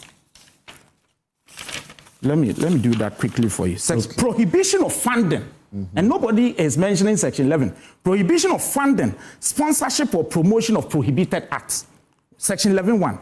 A person shall not fund, sponsor, or promote an act prohibited under this act. Nothing has been done about it. So if you're a lawyer and you want to come under the 9 with the 9(2), yours is to do your legal thing. If you go beyond that, and perhaps you grant an interview on behalf of your client, and you state that there is nothing wrong with LGBTQ people, then you come under 11. Because with 11, whether you're a pastor or a carpenter, you fall under nothing. Read 11 again. Let me read it. Prohibition of funding, sponsorship, or promotion of prohibited acts. 1. A person shall not fund, sponsor, or promote an act prohibited under this act. And 2, a person who contravenes subsection 1 commits an offense and is liable on summary conviction to a term of imprisonment of not less than 3 years and not more than 5 years. Okay. Just as what it says. All right. But Samson, I beg you. I'm sorry, we've got to move on. We are tired of this particular debate. Sorry. That's why Reverend Timfojo had no, he's gone. Richard Anyagba had joined us, and he's asking to be allowed to speak. I beg you. That's why Reverend Timfojo had like 30 plus minutes some points alone. Have been made, and respectfully, I have to make a so let me bring Senor in. Yes, fine. Senor comes in. And I need you guys to be quick about this because the flooding and what it's doing to our people is very important. No, the flooding is key, but then you raise the matter before the flooding. Okay. I do not think this LGBTQ bill will be passed. I don't think it will be passed. It's going to be contested in different ways. It has fundamental issues. It seeks to try and address some cultural problems in our society, or how would I say problems? But it also gets in infringing on people's rights, human rights. I disagree with the likes of Fuamwini. He's a lawyer. He should stop speaking like that. There's a need for people's human rights to be respected. The Constitution guarantees that. It guarantees human dignity, privacy, that various things that it guarantees. So maybe let's discuss that education and get that clarity. I'll write a piece and release soon. But we should be careful what we are asking for in this entire thing. What exactly do we seek to legislate? I'm totally at a loss. What really became a problem for all of us, I'm a parent, I also got concerned about it, was the active promotion of LGBTQ, and active recruitment of people. That is at variance with our culture. The Constitution requires government to protect the culture of our society. It's part in there. So we can't devoid our culture from the policy-making environment. So it's important that something is done. But what is it? That was the problem. After gayism, it's lived with us for all this while. We never had any uproar. We all lived in perfect harmony. All right, you respected their rights, but it was that active promotion that created the problem. So do we want to just deal with that? Then criminalizing all kinds of things, now making it mandatory for citizens to now become, surveillance officers against themselves, creating a lot of social disharmony. I mean, there's so much wrong from a policy and a human rights perspective, and even trying to uphold the tenets of our Constitution itself. I think you guys should take your time, take advantage of the mistake that you are all willfully doing, all right, or possibly not willfully doing. And then let's sit down and think through this thing properly. We need to create a harmonious society. My brother, if your son walks up to you and tells you he or she is gay, what will you understand? I wanted to ask after you. You understand? What will you do? Are you going to stop loving him? Are you going to now yank him up and say, go to the police station, I'm required to report? I mean, what exactly are you going to do? It's against the law, so don't do it in the first place. We don't want to hear you say that that is what you want to do, or that is who you are. Why do we want to over-legislate what people privately want to do in their rooms? To the point that in the early draft, we're even looking at legislating sex aids, which are critical for people's sexual well-being. You know, the real thing that if our politicians want to worry about, as far as family values are concerned, is adultery. Adultery has disrupted families more than LGBTQ may ever do in Ghana. And that's accepted. And you know what? Is it a moral matter? It's not. Is it a moral matter? Is it a moral matter? Absolutely yes. Is it disruptive to our family values? Absolutely yes. Right. Why are you not legislating that? Yeah. Because more than half of you yourself will have to put yourself in prison. You understand? Look, let's stop these things. Morality is critical, so we can't divide culture from things. The LGBT activists too, they must realize the sensitivity of our society. This kind of active promotion of it was reckless, irresponsible, and very insensitive to our society. You are here, you do your thing, your corner, nobody is complaining. Please allow people to live in their rooms and do their things. Don't bring your thing outside. But for people to start chasing you in there, trying to see whether you are doing it or you are not doing it, you know, what will doing it even look like? What will be the evidence of somebody really doing it? That's the point. You know, Charlie, guys, we have very serious matters to take care of. This is important. We must protect our culture in some frame. I agree. But take advantage of this mistake. They have made it a political promise. They can't run away from it anymore. There's political idiocy that disrupts proper policy thinking. And this is it. Political idiocy that disrupts proper policy thinking and policy making. I don't want to say I agree with you. You understand? That's the fact of this. What is the value in all this? What is it? We are trying to now stimulate hate. Please. Exactly. I have interacted with gay people. Everybody sitting here likely knows one gay person or the other. I know very Christian people who have tried to break away from this whole thing, but they find it as that's their fate. Well, don't bring it to my door. You're my friend. I've seen more humane gay people and less humane non-gay people. The thieves in this country are largely more not gay. Please, we have very serious matters, and I agree. Largely not gay, Christian and Muslim. I'm saying largely not gay Christian and Muslim sitting in front of the church and stealing our money every day, conniving with each other. Well, we behaving like we don't have bigger problem, but it's a matter to be discussed because at a point the activism too was getting disruptive. Let's admit it. That's all. You understand? So can we deal with that activism? Stay in your corner. What you privately want to do, stay there. In Team Forjo says, he and his group say they agree with you that the real part of it that we should prohibit is the active promotion of it. And now that portion, that section 9, is where you have granted exemptions.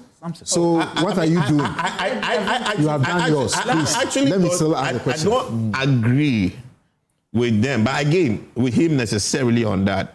I've gone through these modifications. I don't see what's materially lost in it. A lot of clarity has been brought to some things, but again, it is a moot bill. Much ado about nothing. It's a moot bill. Take advantage of this mistake that you have all willfully created, right from Nanado to your mama. And now let's sit down and deal with the real matter we have. Well, they should go to the voters and say, we said we should have a bill. We shouldn't have this law anymore. No, look, voters were not angry. Ghanaians were not up. We are not up in arms about gay people. We were never.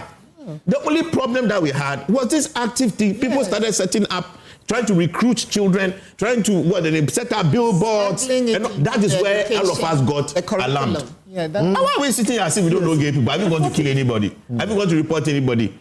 Who hates gay people? Nobody really hates them. Okay. You understand? So please, let's get back to basics. Okay. The political sensationalism that facilitated this process, we should unwind it and get real with our real policy problem. Political idiocy. Yes. You come in very briefly for me, and then we'll take a break and come for the other matter we have to discuss. But Bernard,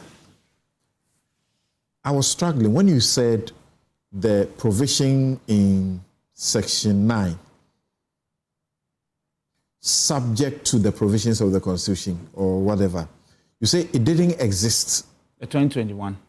2021. 2024. 2024. No, it cannot be. The bill that was passed was 2024. Okay, as presented is 2021. So yes. No, the bill that was passed in passed, 2024. that was not assented. Yes. It's 2024. Yes, that is so. That bill said subject to. You have it here. Yes, I do.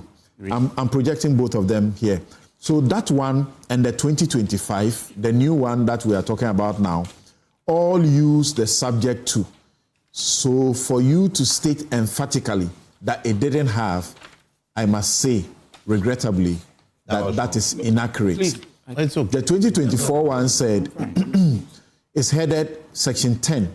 It's headed Prohibition of Propaganda of, Promotion of, and Advocacy for Activities Prohibited under this Act.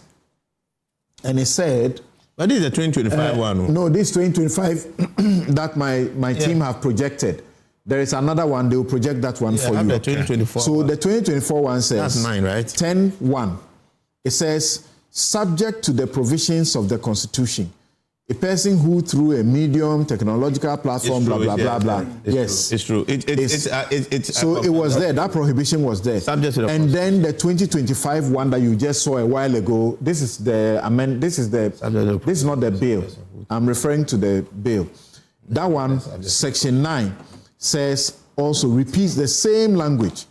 Subject to the Constitution, a person shall not produce, procure, just slightly, but it's the same effect. Yes, Richard.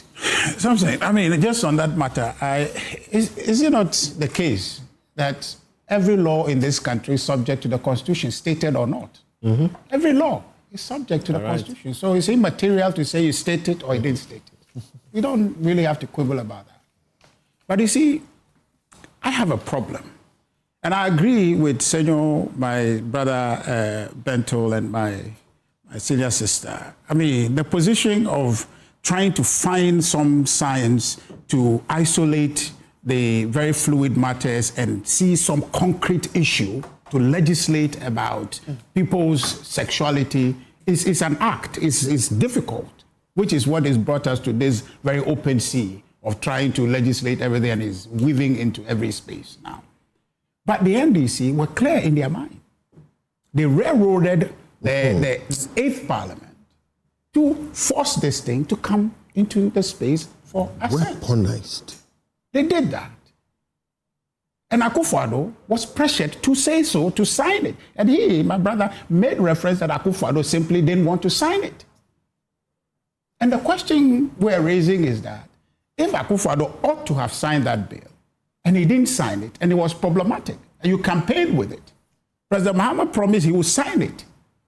Why do you change the bill that goes to President Mahama to sign? Because that one was more biting. Exactly. There were a host of oppositions to it.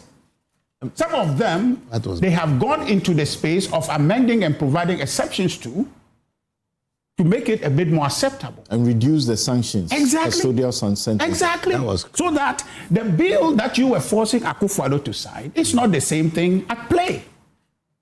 If everything was okay and Ghana needed that by all means before we went to the elections, why are you changing it? And if you're going to change it, proper, come and tell us, look, somehow we made a mistake. If Akufo-Addo has signed this, he would have signed it with a mistake we have recognized now. And I don't want Mahama to sign this either. Yes, so that is even a secondary matter. If the changes, like the custodial sentences, represents what you wanted Akufo-Addo to sign, It's no longer. Why are you now unhappy? No, this is a question. Myself, you're asking me? Yes. Okay. Afeyomakin led that crusade. Which crusade? That in Parliament, during the third reading in 2024, that the custodial sentences should be removed or at least stepped down. Right. To counseling and other things, he said. Right. Now that is what you have. Mm-hmm. Why don't you still That's like not it? a matter at issue. That's not. It is the NDC's conduct, which, because when he said that, they didn't agree. Did they? They didn't. Now they have agreed. Now and they've done it the way you want. Speaking in context, at that time, they didn't agree. So now if they've come to agree to that position, they should state it. Because he is making reference to what they disagreed with. And how then else saying, should they state it than the thing that they have done in the law? You in the hold bill? on to that. My brother makes the point, representing the NDC here, that Akufo-Addo simply didn't want to sign it. Yes. The idea that he was at Pediasi and they were submitting some things, even though President Mahama disagreed with my brother Bernard, he still insists that the bill was supposed to have been submitted. Akufo-Addo prevented it. But President Mahama says that the bill was not submitted, and I'll go with that position. He is saying that President Akufo-Addo didn't sign the bill. Why did President Akufo-Addo didn't sign the bill? Because there's a slew of objections to the bill. The bill was being litigated. Is that not the case? Right. So if Akufo-Addo didn't sign it, there were concerns. But you wanted him to sign it with those concerns. That's the material fact here that we must have them to admit that if you want to go back, and amend it, then you must acknowledge that what you were pushing for Akufo-Addo to sign was problematic. That you needed to have taken into account all the exemptions and amendments that you are making now before you force anybody to sign it. So now, at their own pleasure, at this time, Samson, they control Parliament. They have super majority. The Speaker is from their camp. The President is from their party. They should have passed exactly how they wanted it in 2024. They should have brought the same thing because there was no opposition. If today in Parliament, no opposition that can trump their position. If that bill they believe was sacrosanct ought to have been signed in 2024, they should have brought that one because nobody. So you see themselves. The amendment they are bringing out. You are seeing hypocrisy on their part. Absolutely. Now, when you flip it, how about your situation? Which is what? Things you wanted have now been done, and you still say no. But Samson, I'm not litigating any substance matter with you. Okay. I'm telling you about a certain conduct of people. Because really what it is... The summary of what he says is that both of them are hypocrites. No, I'm not saying that. Political idiocy. This is what I'm talking about. People should just stop it. Get together. There's a need. We need you guys to work for us. Just hold on one quick second. You see, there's consequence. If Akufo-Addo has signed this bill then, all these concerns would have gone into law. And they could have been amended. They could have been amended later on. The room that has been created, which my sister actually explained, that you actually foreclose any opportunity for defense for anybody. Because inherently, if anybody was caught by the law, the person... That was really dangerous. And it was also a breach of the Constitution. I'm saying, they wanted that signed. So that now, when you have supermajority and you thought that was a good idea, just pass it. You want to see something? Nana Akufo-Addo did this country a great favor. That's the point I am coming to. By not signing it. You understand? That's all the consequence would have happened after him. Yes. If he was not minded to save this country for the opprobrium that would have happened. So the politicians knew that he couldn't sign it. No, but you see, and yet they made the most political capital out of it. They did, yes. With the campaign. Yes. They were hoping somebody else would solve the problem. Say NDC, not politicians. NDC at the time. So they knew he couldn't sign it. They knew this was problematic. They weaponized it. They knew this was problematic. Right. They were pushing all of us in that direction to sign it. Only for their political capital. But what are you now? You're also doing the same thing. No, we're not doing the same thing. We're saying that let's have a proper conversation. I'm very sorry. Bernard, I'm very sorry. We take a break here. No, I beg you. Let me just land properly for you. So the point I'm making is that we have come full circle. If you think that this bill at the time Akufo-Addo didn't sign it, and therefore you want to amend it, then you must appreciate that what Akufo-Addo did was in the interest of the country because there were concerns. Which concerns he needed those to be addressed before he can go ahead. Withdraw the whole bill. Point well made. Withdraw the whole thing. And let's sit down. Let's look for a proper way to cure the real problem. Yes. We will be right back. We'll be right back. Considering it, and it was supposed to have been passed last week. There have been a few issues raised. One, that there wasn't quorum when it was passed. That's an issue that has come up. And then two, there were some procedural lapses in terms of its passage. I just got some communication that the speaker was reading a statement to address the issue of the lapses in the passage of the bill. And so, like I said, when I was the opposition leader, the president...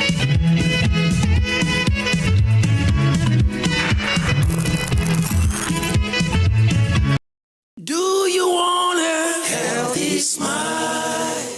Ready for a smile makeover? Hi, I'm Tanya from Bethel Dental Clinic, Ghana. Cosmetic dentistry services can enhance your smile's beauty and boost your confidence with a more attractive and radiant look. Whether you're interested in teeth whitening, veneers, or a complete smile transformation, an experienced dental team can help you achieve the smile of your dreams. The process begins with a consultation where we assess your oral health, discuss your specific concerns and goals to create a tailored treatment plan. While smile makeovers primarily focus on improving the appearance of the smile, they can also offer functional benefits such as better bite alignment, improved chewing ability, and enhanced overall health. Healthy smile. Welcome to a place where everyday living is reimagined, where space, movement, and community come together effortlessly. With thoughtfully designed spaces, modern facilities, and everything you need within reach, you don't just live here, you feel safe, comfortable, and at ease. Step inside Eden Heights and discover spaces crafted for comfort, style, and everyday living. And just when it feels right, you will know. Because this isn't just about finding a house, it's about stepping into a better way of living. Eden Heights, the height of modern living. Book a private viewing today.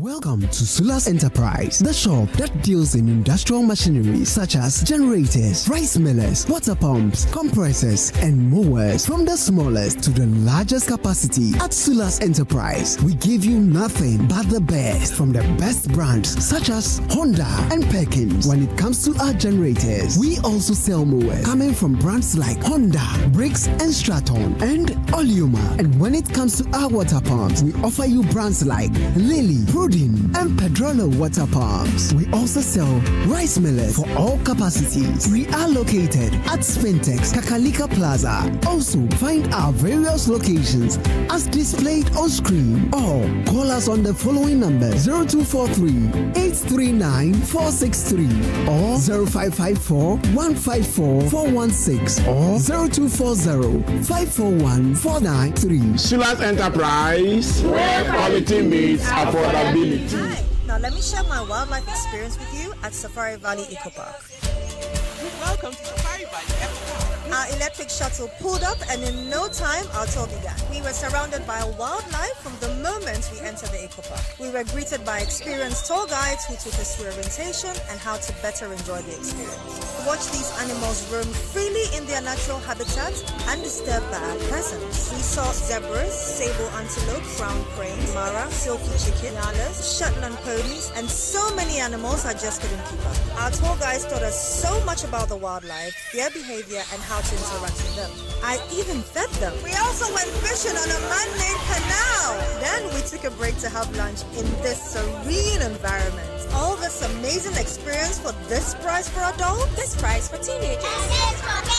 It's a bargain, as the sun began to set, it was time to go back home, but not before dinner by the campfire. It has been a thrill of a lifetime, and I can't wait till my next visit. Safari Valley Eco Park, bringing you closer to nature.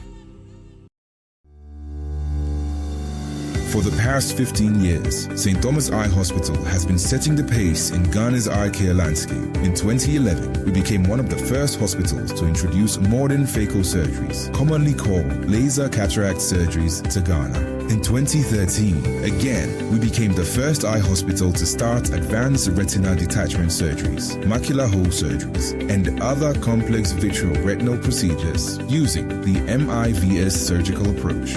This year, we have set a new pace in glaucoma care with the launch of our advanced Twin Star SLT-YAG combo laser, giving the glaucoma patients enhanced options in managing their conditions. We are a premier ophthalmic group practice with 11 specialist eye surgeons working together and leveraging technology to advance eye care in Ghana. We have 4 branches in Accra, Tema, and Kumasi. You may call us on 024-686-6580 or visit our website at www.stthomaseyehospital.com. St. Thomas Eye Hospital, providing excellence in eye care.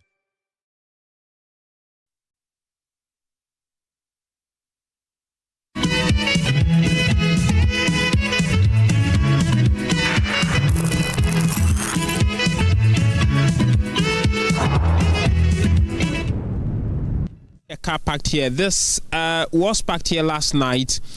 Before the rains, it's a good working car, but currently it's stuck here with the flood depositing silt in it, and this is the situation of a car that was parked just last night by the owner in front of the house. So the first one started around 4 p.m. Okay.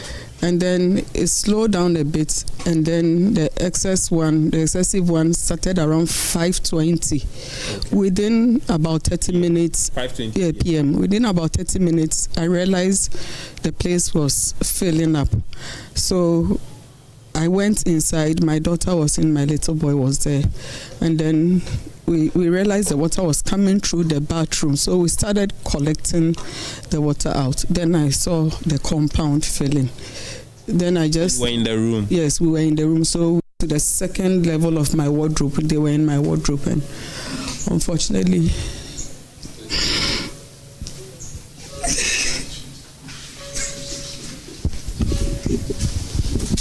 And there...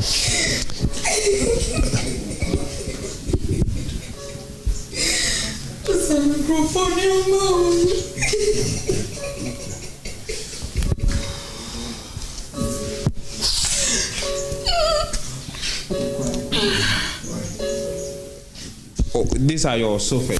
Yes, yeah.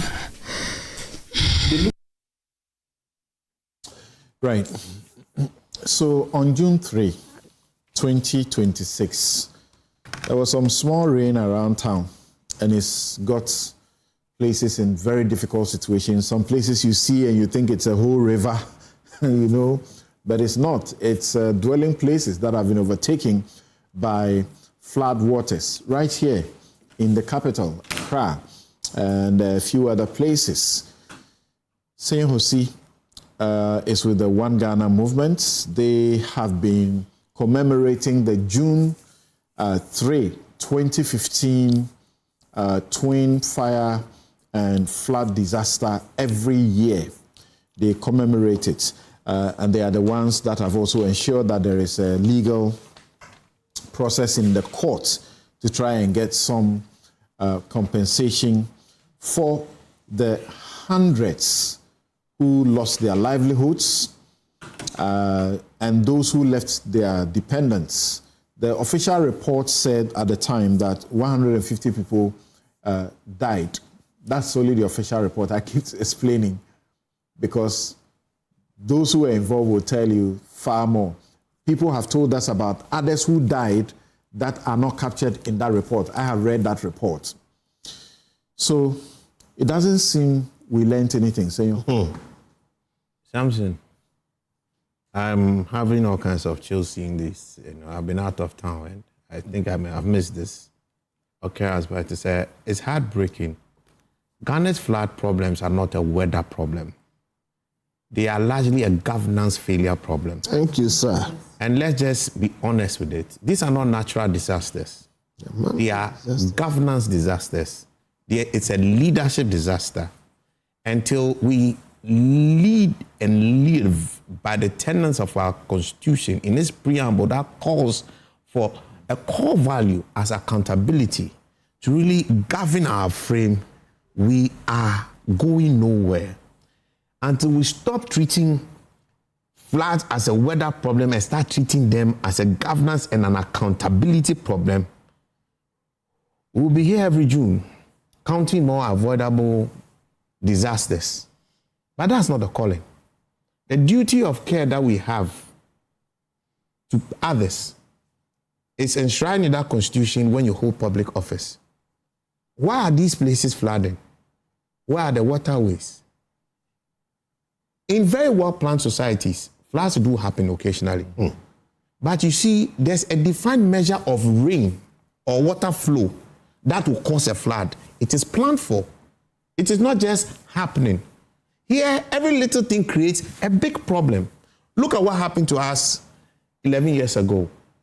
Lives were lost, and I have to take this opportunity and on behalf of those victims, commend you, Samson, and thank you and your firm for the service to humanity you've rendered in the last 8 years trying to fight for justice for these people. Who's going to fight for this woman? We can't have this in perpetuity. Who is being held accountable? June 3, 2015 happened. People died. Can somebody tell me who has been held accountable within government for failing to undertake their duty of care to the people of the country? For watching people build in waterways, for watching Sodom and Gomorrah grow and make it a political, idiotic matter. All right? Till people died. When they cleared it, have you seen that flood that circle again happening? You don't really see those things happening again. Meaning they were always avoidable. What is happening on screen right now? Where are those homes in waterways? Suddenly we are hearing people, we are going to break. Every day you are going to break after people die. As if you didn't have the responsibility to make sure that will not happen. We look at buildings collapse. Meanwhile, they are supposed to be engineers who are licensed to pass these buildings. You look at some buildings coming up in this country and wonder whether there's an engineer behind it. Which engineer has been held liable, culpable, brought in front of TV and both shamed and imprisoned for supervising shoddy jobs? Which engineer? Show me one. When the Malcolm building collapsed, do you remember a certain person was paraded by the Accra Metropolitan Assembly Chief Executive? Yes. Do you know where that person is? Where is nothing. Nothing happened. By that chief executive, that was what's his name? Yes, Abojise. Himself, in my opinion, should have been in prison. If the government was serious, it would have dealt with him for the June 3 disaster. You were AMA boss and you supervise people building waterways. People, look, when you go to Sodom and Gomorrah, people are building in there, but he's going there for votes. But the buildings were there before he became. But that is why what did you do about it? What did you do about it? And you come and parade Malcolm, and what happened? As if that Malcolm disaster never happened. I had a number of people reach out to me because we had done this and were hoping to get some justice, proper compensation from Malcolm, and nothing happened. There's only so much one Ghana and Samson Ladi or Kofi Bentil or whoever can do. We are not the state. But the least we can do is to start holding people accountable. Mr. President, who will you hold accountable for the disaster of now? Who will you hold accountable for the disaster of 2015 when you were president? You've held nobody accountable.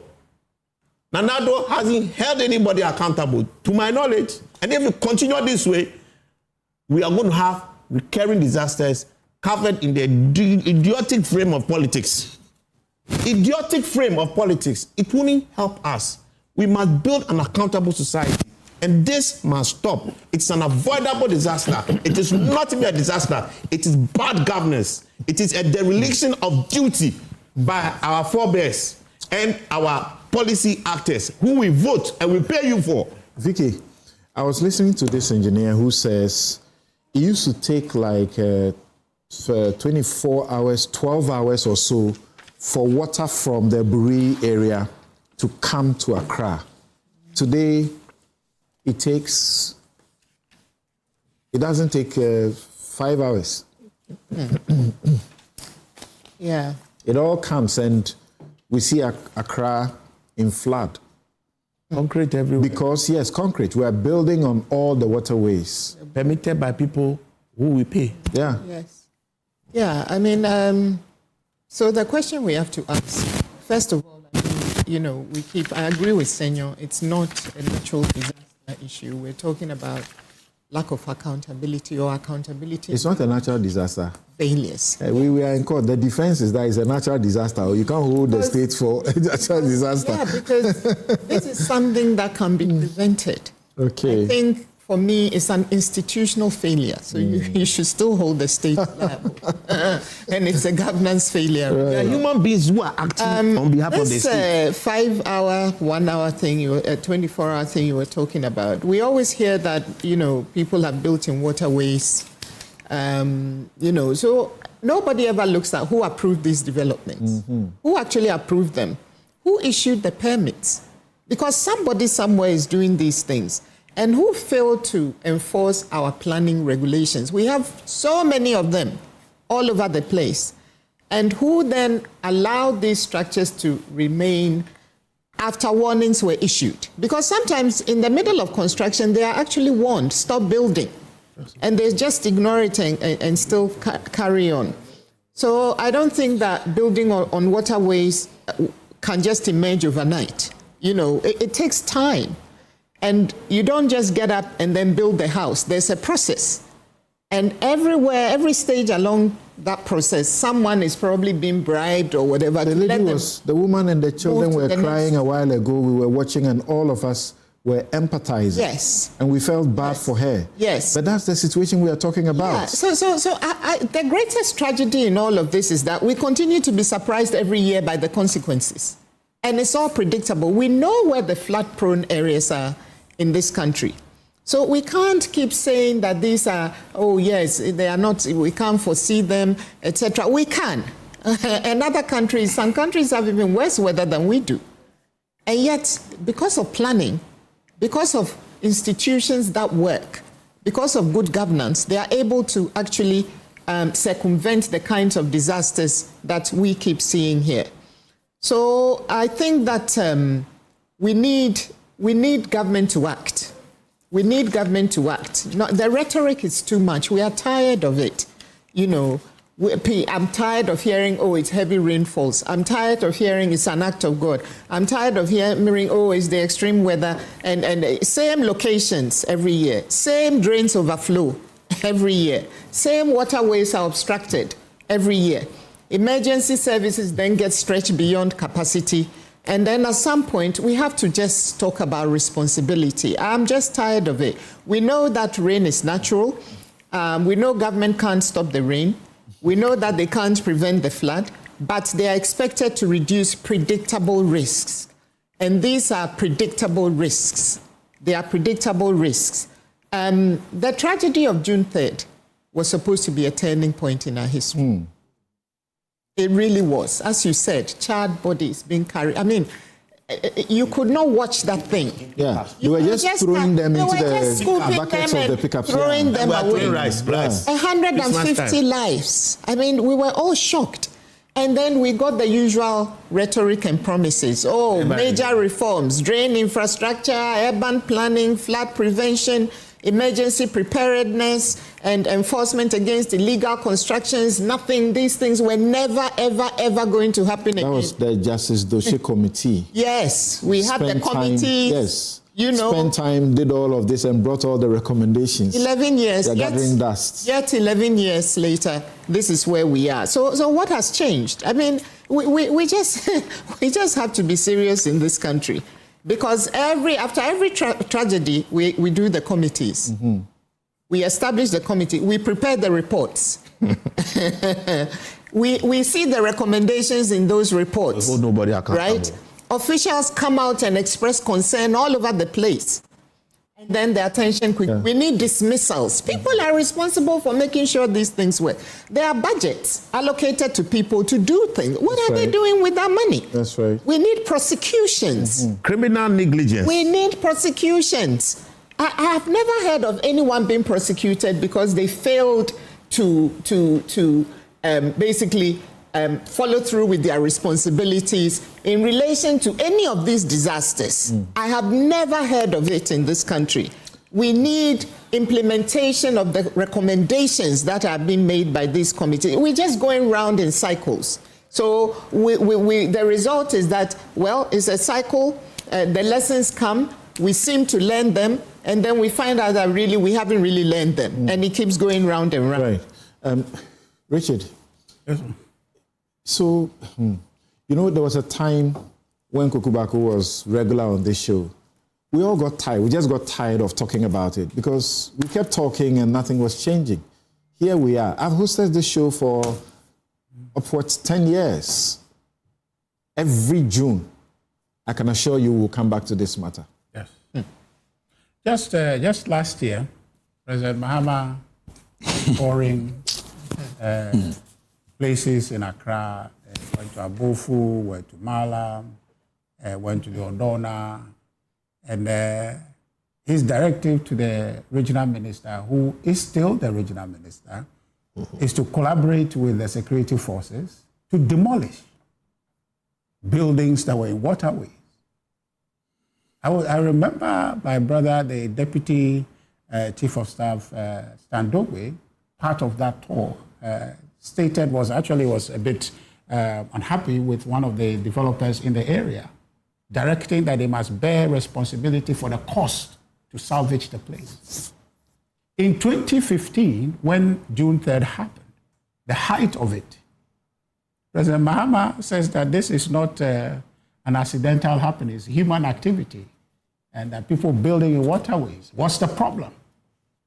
10 years on, 11 years. You've heard him repeat the same thing in London? Now. He's saying that it's not an engineering problem, it is a human problem. Then the question is that the human being who is causing this problem is under a certain framework of law not to do that, but he's doing it, and that human being is subject to the state, and the state has a president, and the state has institutions that must enforce that proper behavior. It's not being enforced. But what we have resorted to is that every year when it happens, we remind ourselves that it is people who are causing it. The question is, when are we going to stop talking about it and start dealing with it? That's where the issue is. Yeah, but he speaks about facts, that chiefs are selling land to people, knowing that the place is waterlogged. These officers at the district assemblies are all giving permits they shouldn't. But even these days, we don't even wait for the permits. We build, nonetheless. And then the permit. So that's the institutional deficit that we have, or failure, which then creates a situation where the institutions are catching up with development, when it's supposed to be the opposite, where the development framework exists and you fit into it. But now, when you go to most places, people are orchestrating the development. And the institutional facilitation follows after that, which is why you see people building and then they come and write later on, right? And then it never stops that we cannot have a situation where we come and write all your thing, but you come to us, okay, we come and inspect, it's proper before you even cut sword to do anything. So that's a problem. Now, if this matter of the chief selling lands and whatnot, it's not as if it's done in some privacy or secrecy. It's on our televisions. They'll go and take a whole, and for me, I have concern with that, where farmlands have become estates, and we're going to, that one we are waiting, when we get to a point where we are starving and don't have food to eat, then we're going to say, well, who built here, right? Who is the concrete? Who is the concrete? You understand? So now people go and take tracts of land from chiefs, and they come and put this Donkumi thing on it, 5,000, 2,000, 5,000, 2,000. Then the assemblies are watching. After people have bought their land where they are not supposed to buy it, and they start building, that's when they go to try and say that, oh, don't build there, don't build there. And the people also find a way around, pay their own officers, collect the money, build the thing, and all of us get drowned in a year after when June 3rd happens. So it's a problem that all of us must take seriously. You see, the democracy is fantastic, it's good, but the accountability aspect of it, we need to get to a phase where the electorates are informed. Why are you voting? What is the basis of your vote? The current situation is that we're all hypnotized into voting one way or the other. Some are voting on tribal lines, some are voting on aliking lines, some are voting on clientelist incentives, that people are voting on those bases. That is taking away from the outcomes that we should experience from democracy, to the extent that our government must be able to do what it is they tell us they are going to do. So President Mahama is going to speak fine English, but he cannot, as he said to the regional minister last year, to say collaborate and demolish. He will not go and ask the regional minister, or when they ask if they have done it, he should know if they have done it or not, but they haven't done it. And we are here in a flood. He has to find a new word to say, which is that it is not an engineering problem. Next year, he will find another word to say, which is talking about the same problem, but no action. The point is that how can we deal with this matter? We need, as a civil society, Senor and my senior brother, need to bring some critical effort to this matter and compel the leadership to say that if it means that providing you political cover, because it all comes down to electoral calculations, right? To the point where you feel that when you take this drastic action, there will be repercussions. Senor says, thanks for your honesty. You understand? Let me come to Bernard. It gets to a point where we need to then face up with the issue and deal with it, because at the end of the day, when the flood happens, it's not a discriminator of who supports party A or party B. So we need to confront the issue fair and square and deal with it. Bernard, there's this man, Kweku Ntubuesiako, who is writing a piece, and he can't understand why, especially President Mahama, misses this plot. Because June 3, 2015 happened under his watch. And he said never again. Has he even followed through to ensure that the Justice Dossier Committee's report has been implemented? And if it were, we would not be here. And like I told you, we are just tired. I have come to this matter, I said upwards 10 years, upwards 20 years, over 16 years, sitting here on this seat. I'm tired, just tired. I don't believe anything that it's possible, that you guys can do anything. Oh, Samson, they can't, they don't want to. Samson, I would have listened to my seniors here. And I think I would have little to say. I agree with most of the submissions that have been made. And then I would reserve a few minutes to address a few things, if you permit me. But before, let me address your question. I think that we shouldn't give up our hopes.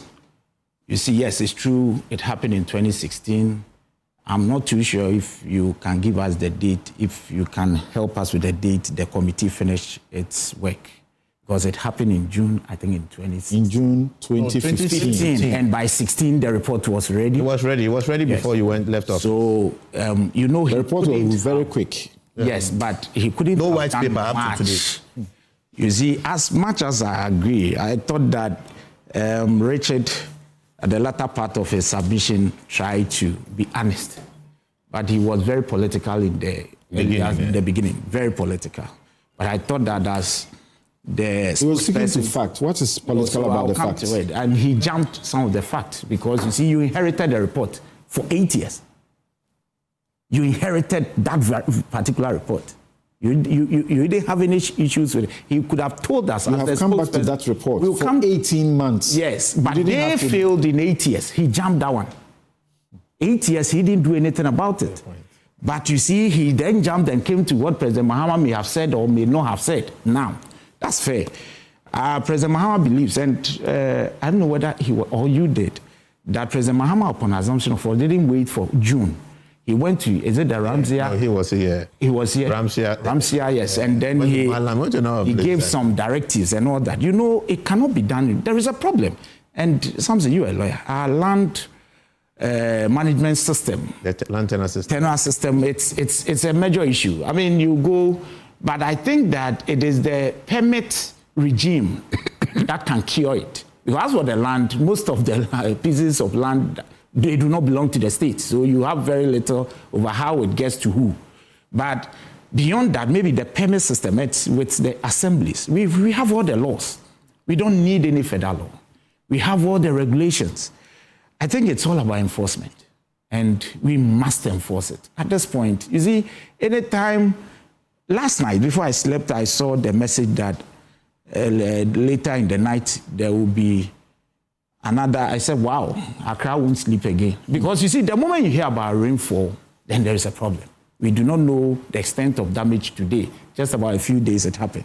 I think it's about time. The regional minister I've heard has come out. I think you were trying to even play the audio that they are about moving, and this time is going to be ruthless. We pray that they do as planned, because you see, we cannot afford for the negligence and selfishness of a few all get into the situation we find ourselves. You know what? Start sacking the people. Forget about even the building the things, breaking the buildings yet.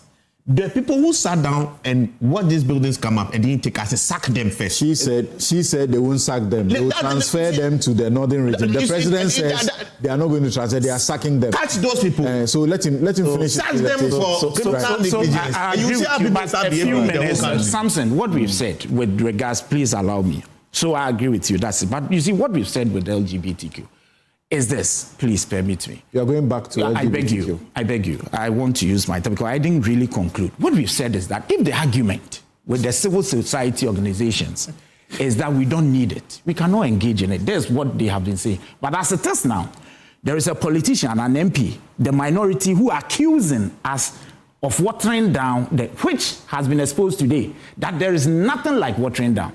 In fact, when you ask about the difference between hold yourself out and then he couldn't even, because they are not different. In fact, when you even come to some of the things, look, if you look at this one, 3, clause 3. It's not that they are not different. The latest one is better. It's even better, far better, because identifies it as a different view. But you see, when you even look at clause 3, they, in what they presented to Parliament, they talked about penetrate.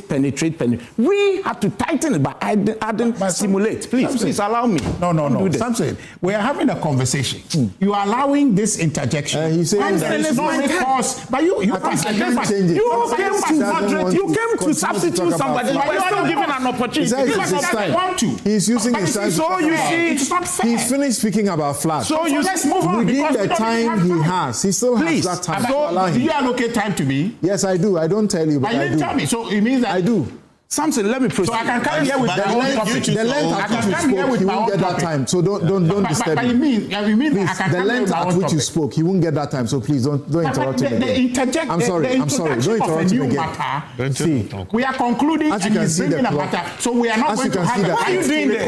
You came to substitute somebody. You were still given an opportunity. Why are you doing this? No, Samson. Why are you doing this? For purposes of fairness, he's introducing a subject that I have a right to. You see, this is Newsfile. We'll not have the chance. He said he didn't exhaust his point, but you have. So allow him. Unfortunately, but I didn't I wanted conclude. to come to Kofi Bentil. I didn't conclude. Oh, you want to come back? You want to come back to it? Samson, you see, this thing, Richard, because that's the way we make this an organized discussion. Yes. So if you allow it for him to destroy Samson, he would not always allow that. He came to substitute somebody. You didn't even have. Guys, we are discussing. Once you are at that, the time is going. That's okay. That's fine. But the point is that you can't allow for an introduction in a conclusion of a matter where I don't have a right to rebut. And you allow him to say that. You allow him to say that. So you see, that is not proper. You shouldn't allow this to happen on your program. You shouldn't allow this to happen. Because when we are closing a program on a different matter, you allow him to go and bring a matter that we have concluded on. If he doesn't conclude, he doesn't run the show. And the time is up. This show is not for him. So where he decides what matter to this has never happened. What time. So I'm going to say what I have to say about flat. Samson. Yes. Guys, what do you have flat? What do you have flat? Since you don't have flat. I'm looking at the clock. The time is. So you see, when you look at Bernard, sorry. Look, I'm sorry, Kofi.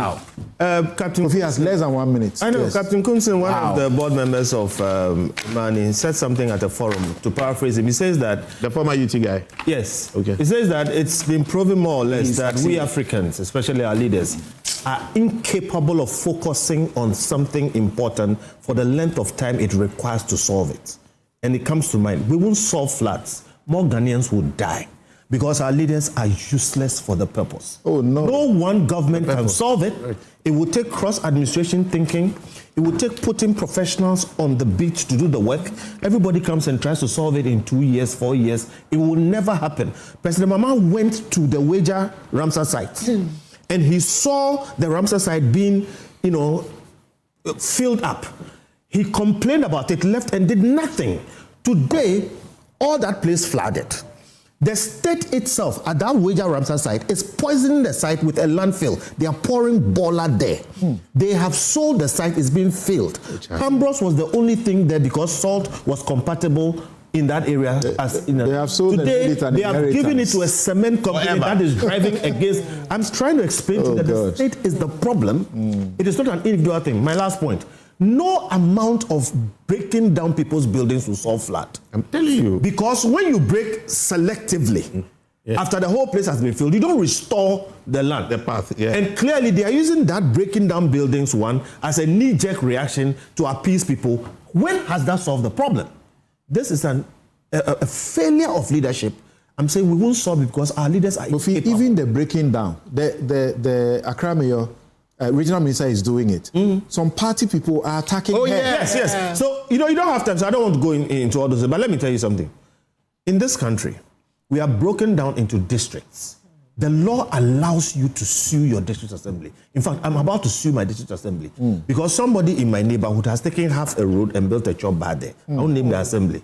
I've gone to them many times. I will sue them. We now have to start learning to teach our people to take some of these actions. Of course, you will not always win. But it is the state that pays. The actors don't Our pay. leaders have shown themselves like we're suing AMA now. of doing this thing. All right. About the 7 was running AMA. He's free. All right, gentlemen. Alfred Okuva. Say the name. The persons who do the thing. We must not just catch. Put them inside. Thank you. Everybody knows about it. All right, thank you very much. This has been Newsfile. It's your most authoritative news analysis platform. And Bernard, I know you are very unhappy, and you have been saying consistently that I have not been fair to you. And I know how you guys will do this thing and turn it into politics. But you know what? When I sit here, it doesn't bother me. Sometimes we'll give you time. You talk until we stop you. You don't realize that you have been talking forever. My outfit is by Habil's Couture. You can call them 0200 84 1988. Bernard, hopefully next time when you come, we'll have sufficient time for you to speak. My guests have been... Post-program discussion with look at you. We began the show with Samuel Okujeto Ablakwa, the Minister for Foreign Affairs.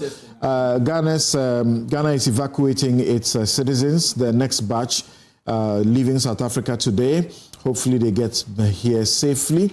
Reverend Tim Fojo joined us, Victoria Bright, Kofi Bentel, Senyo Hosi, James Kobna Bomfe, Bernard Bediakon Beidu, and Richard Ahyagba. Have a good afternoon. My name is Samson Ladia Yonini. He's a key.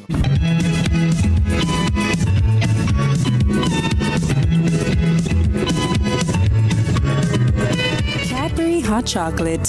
Crafted from cocoa, milk, and sugar. Creamy, chocolatey, frothy goodness, rich taste, so satisfying. Cadbury goodness, the treats you deserve every day.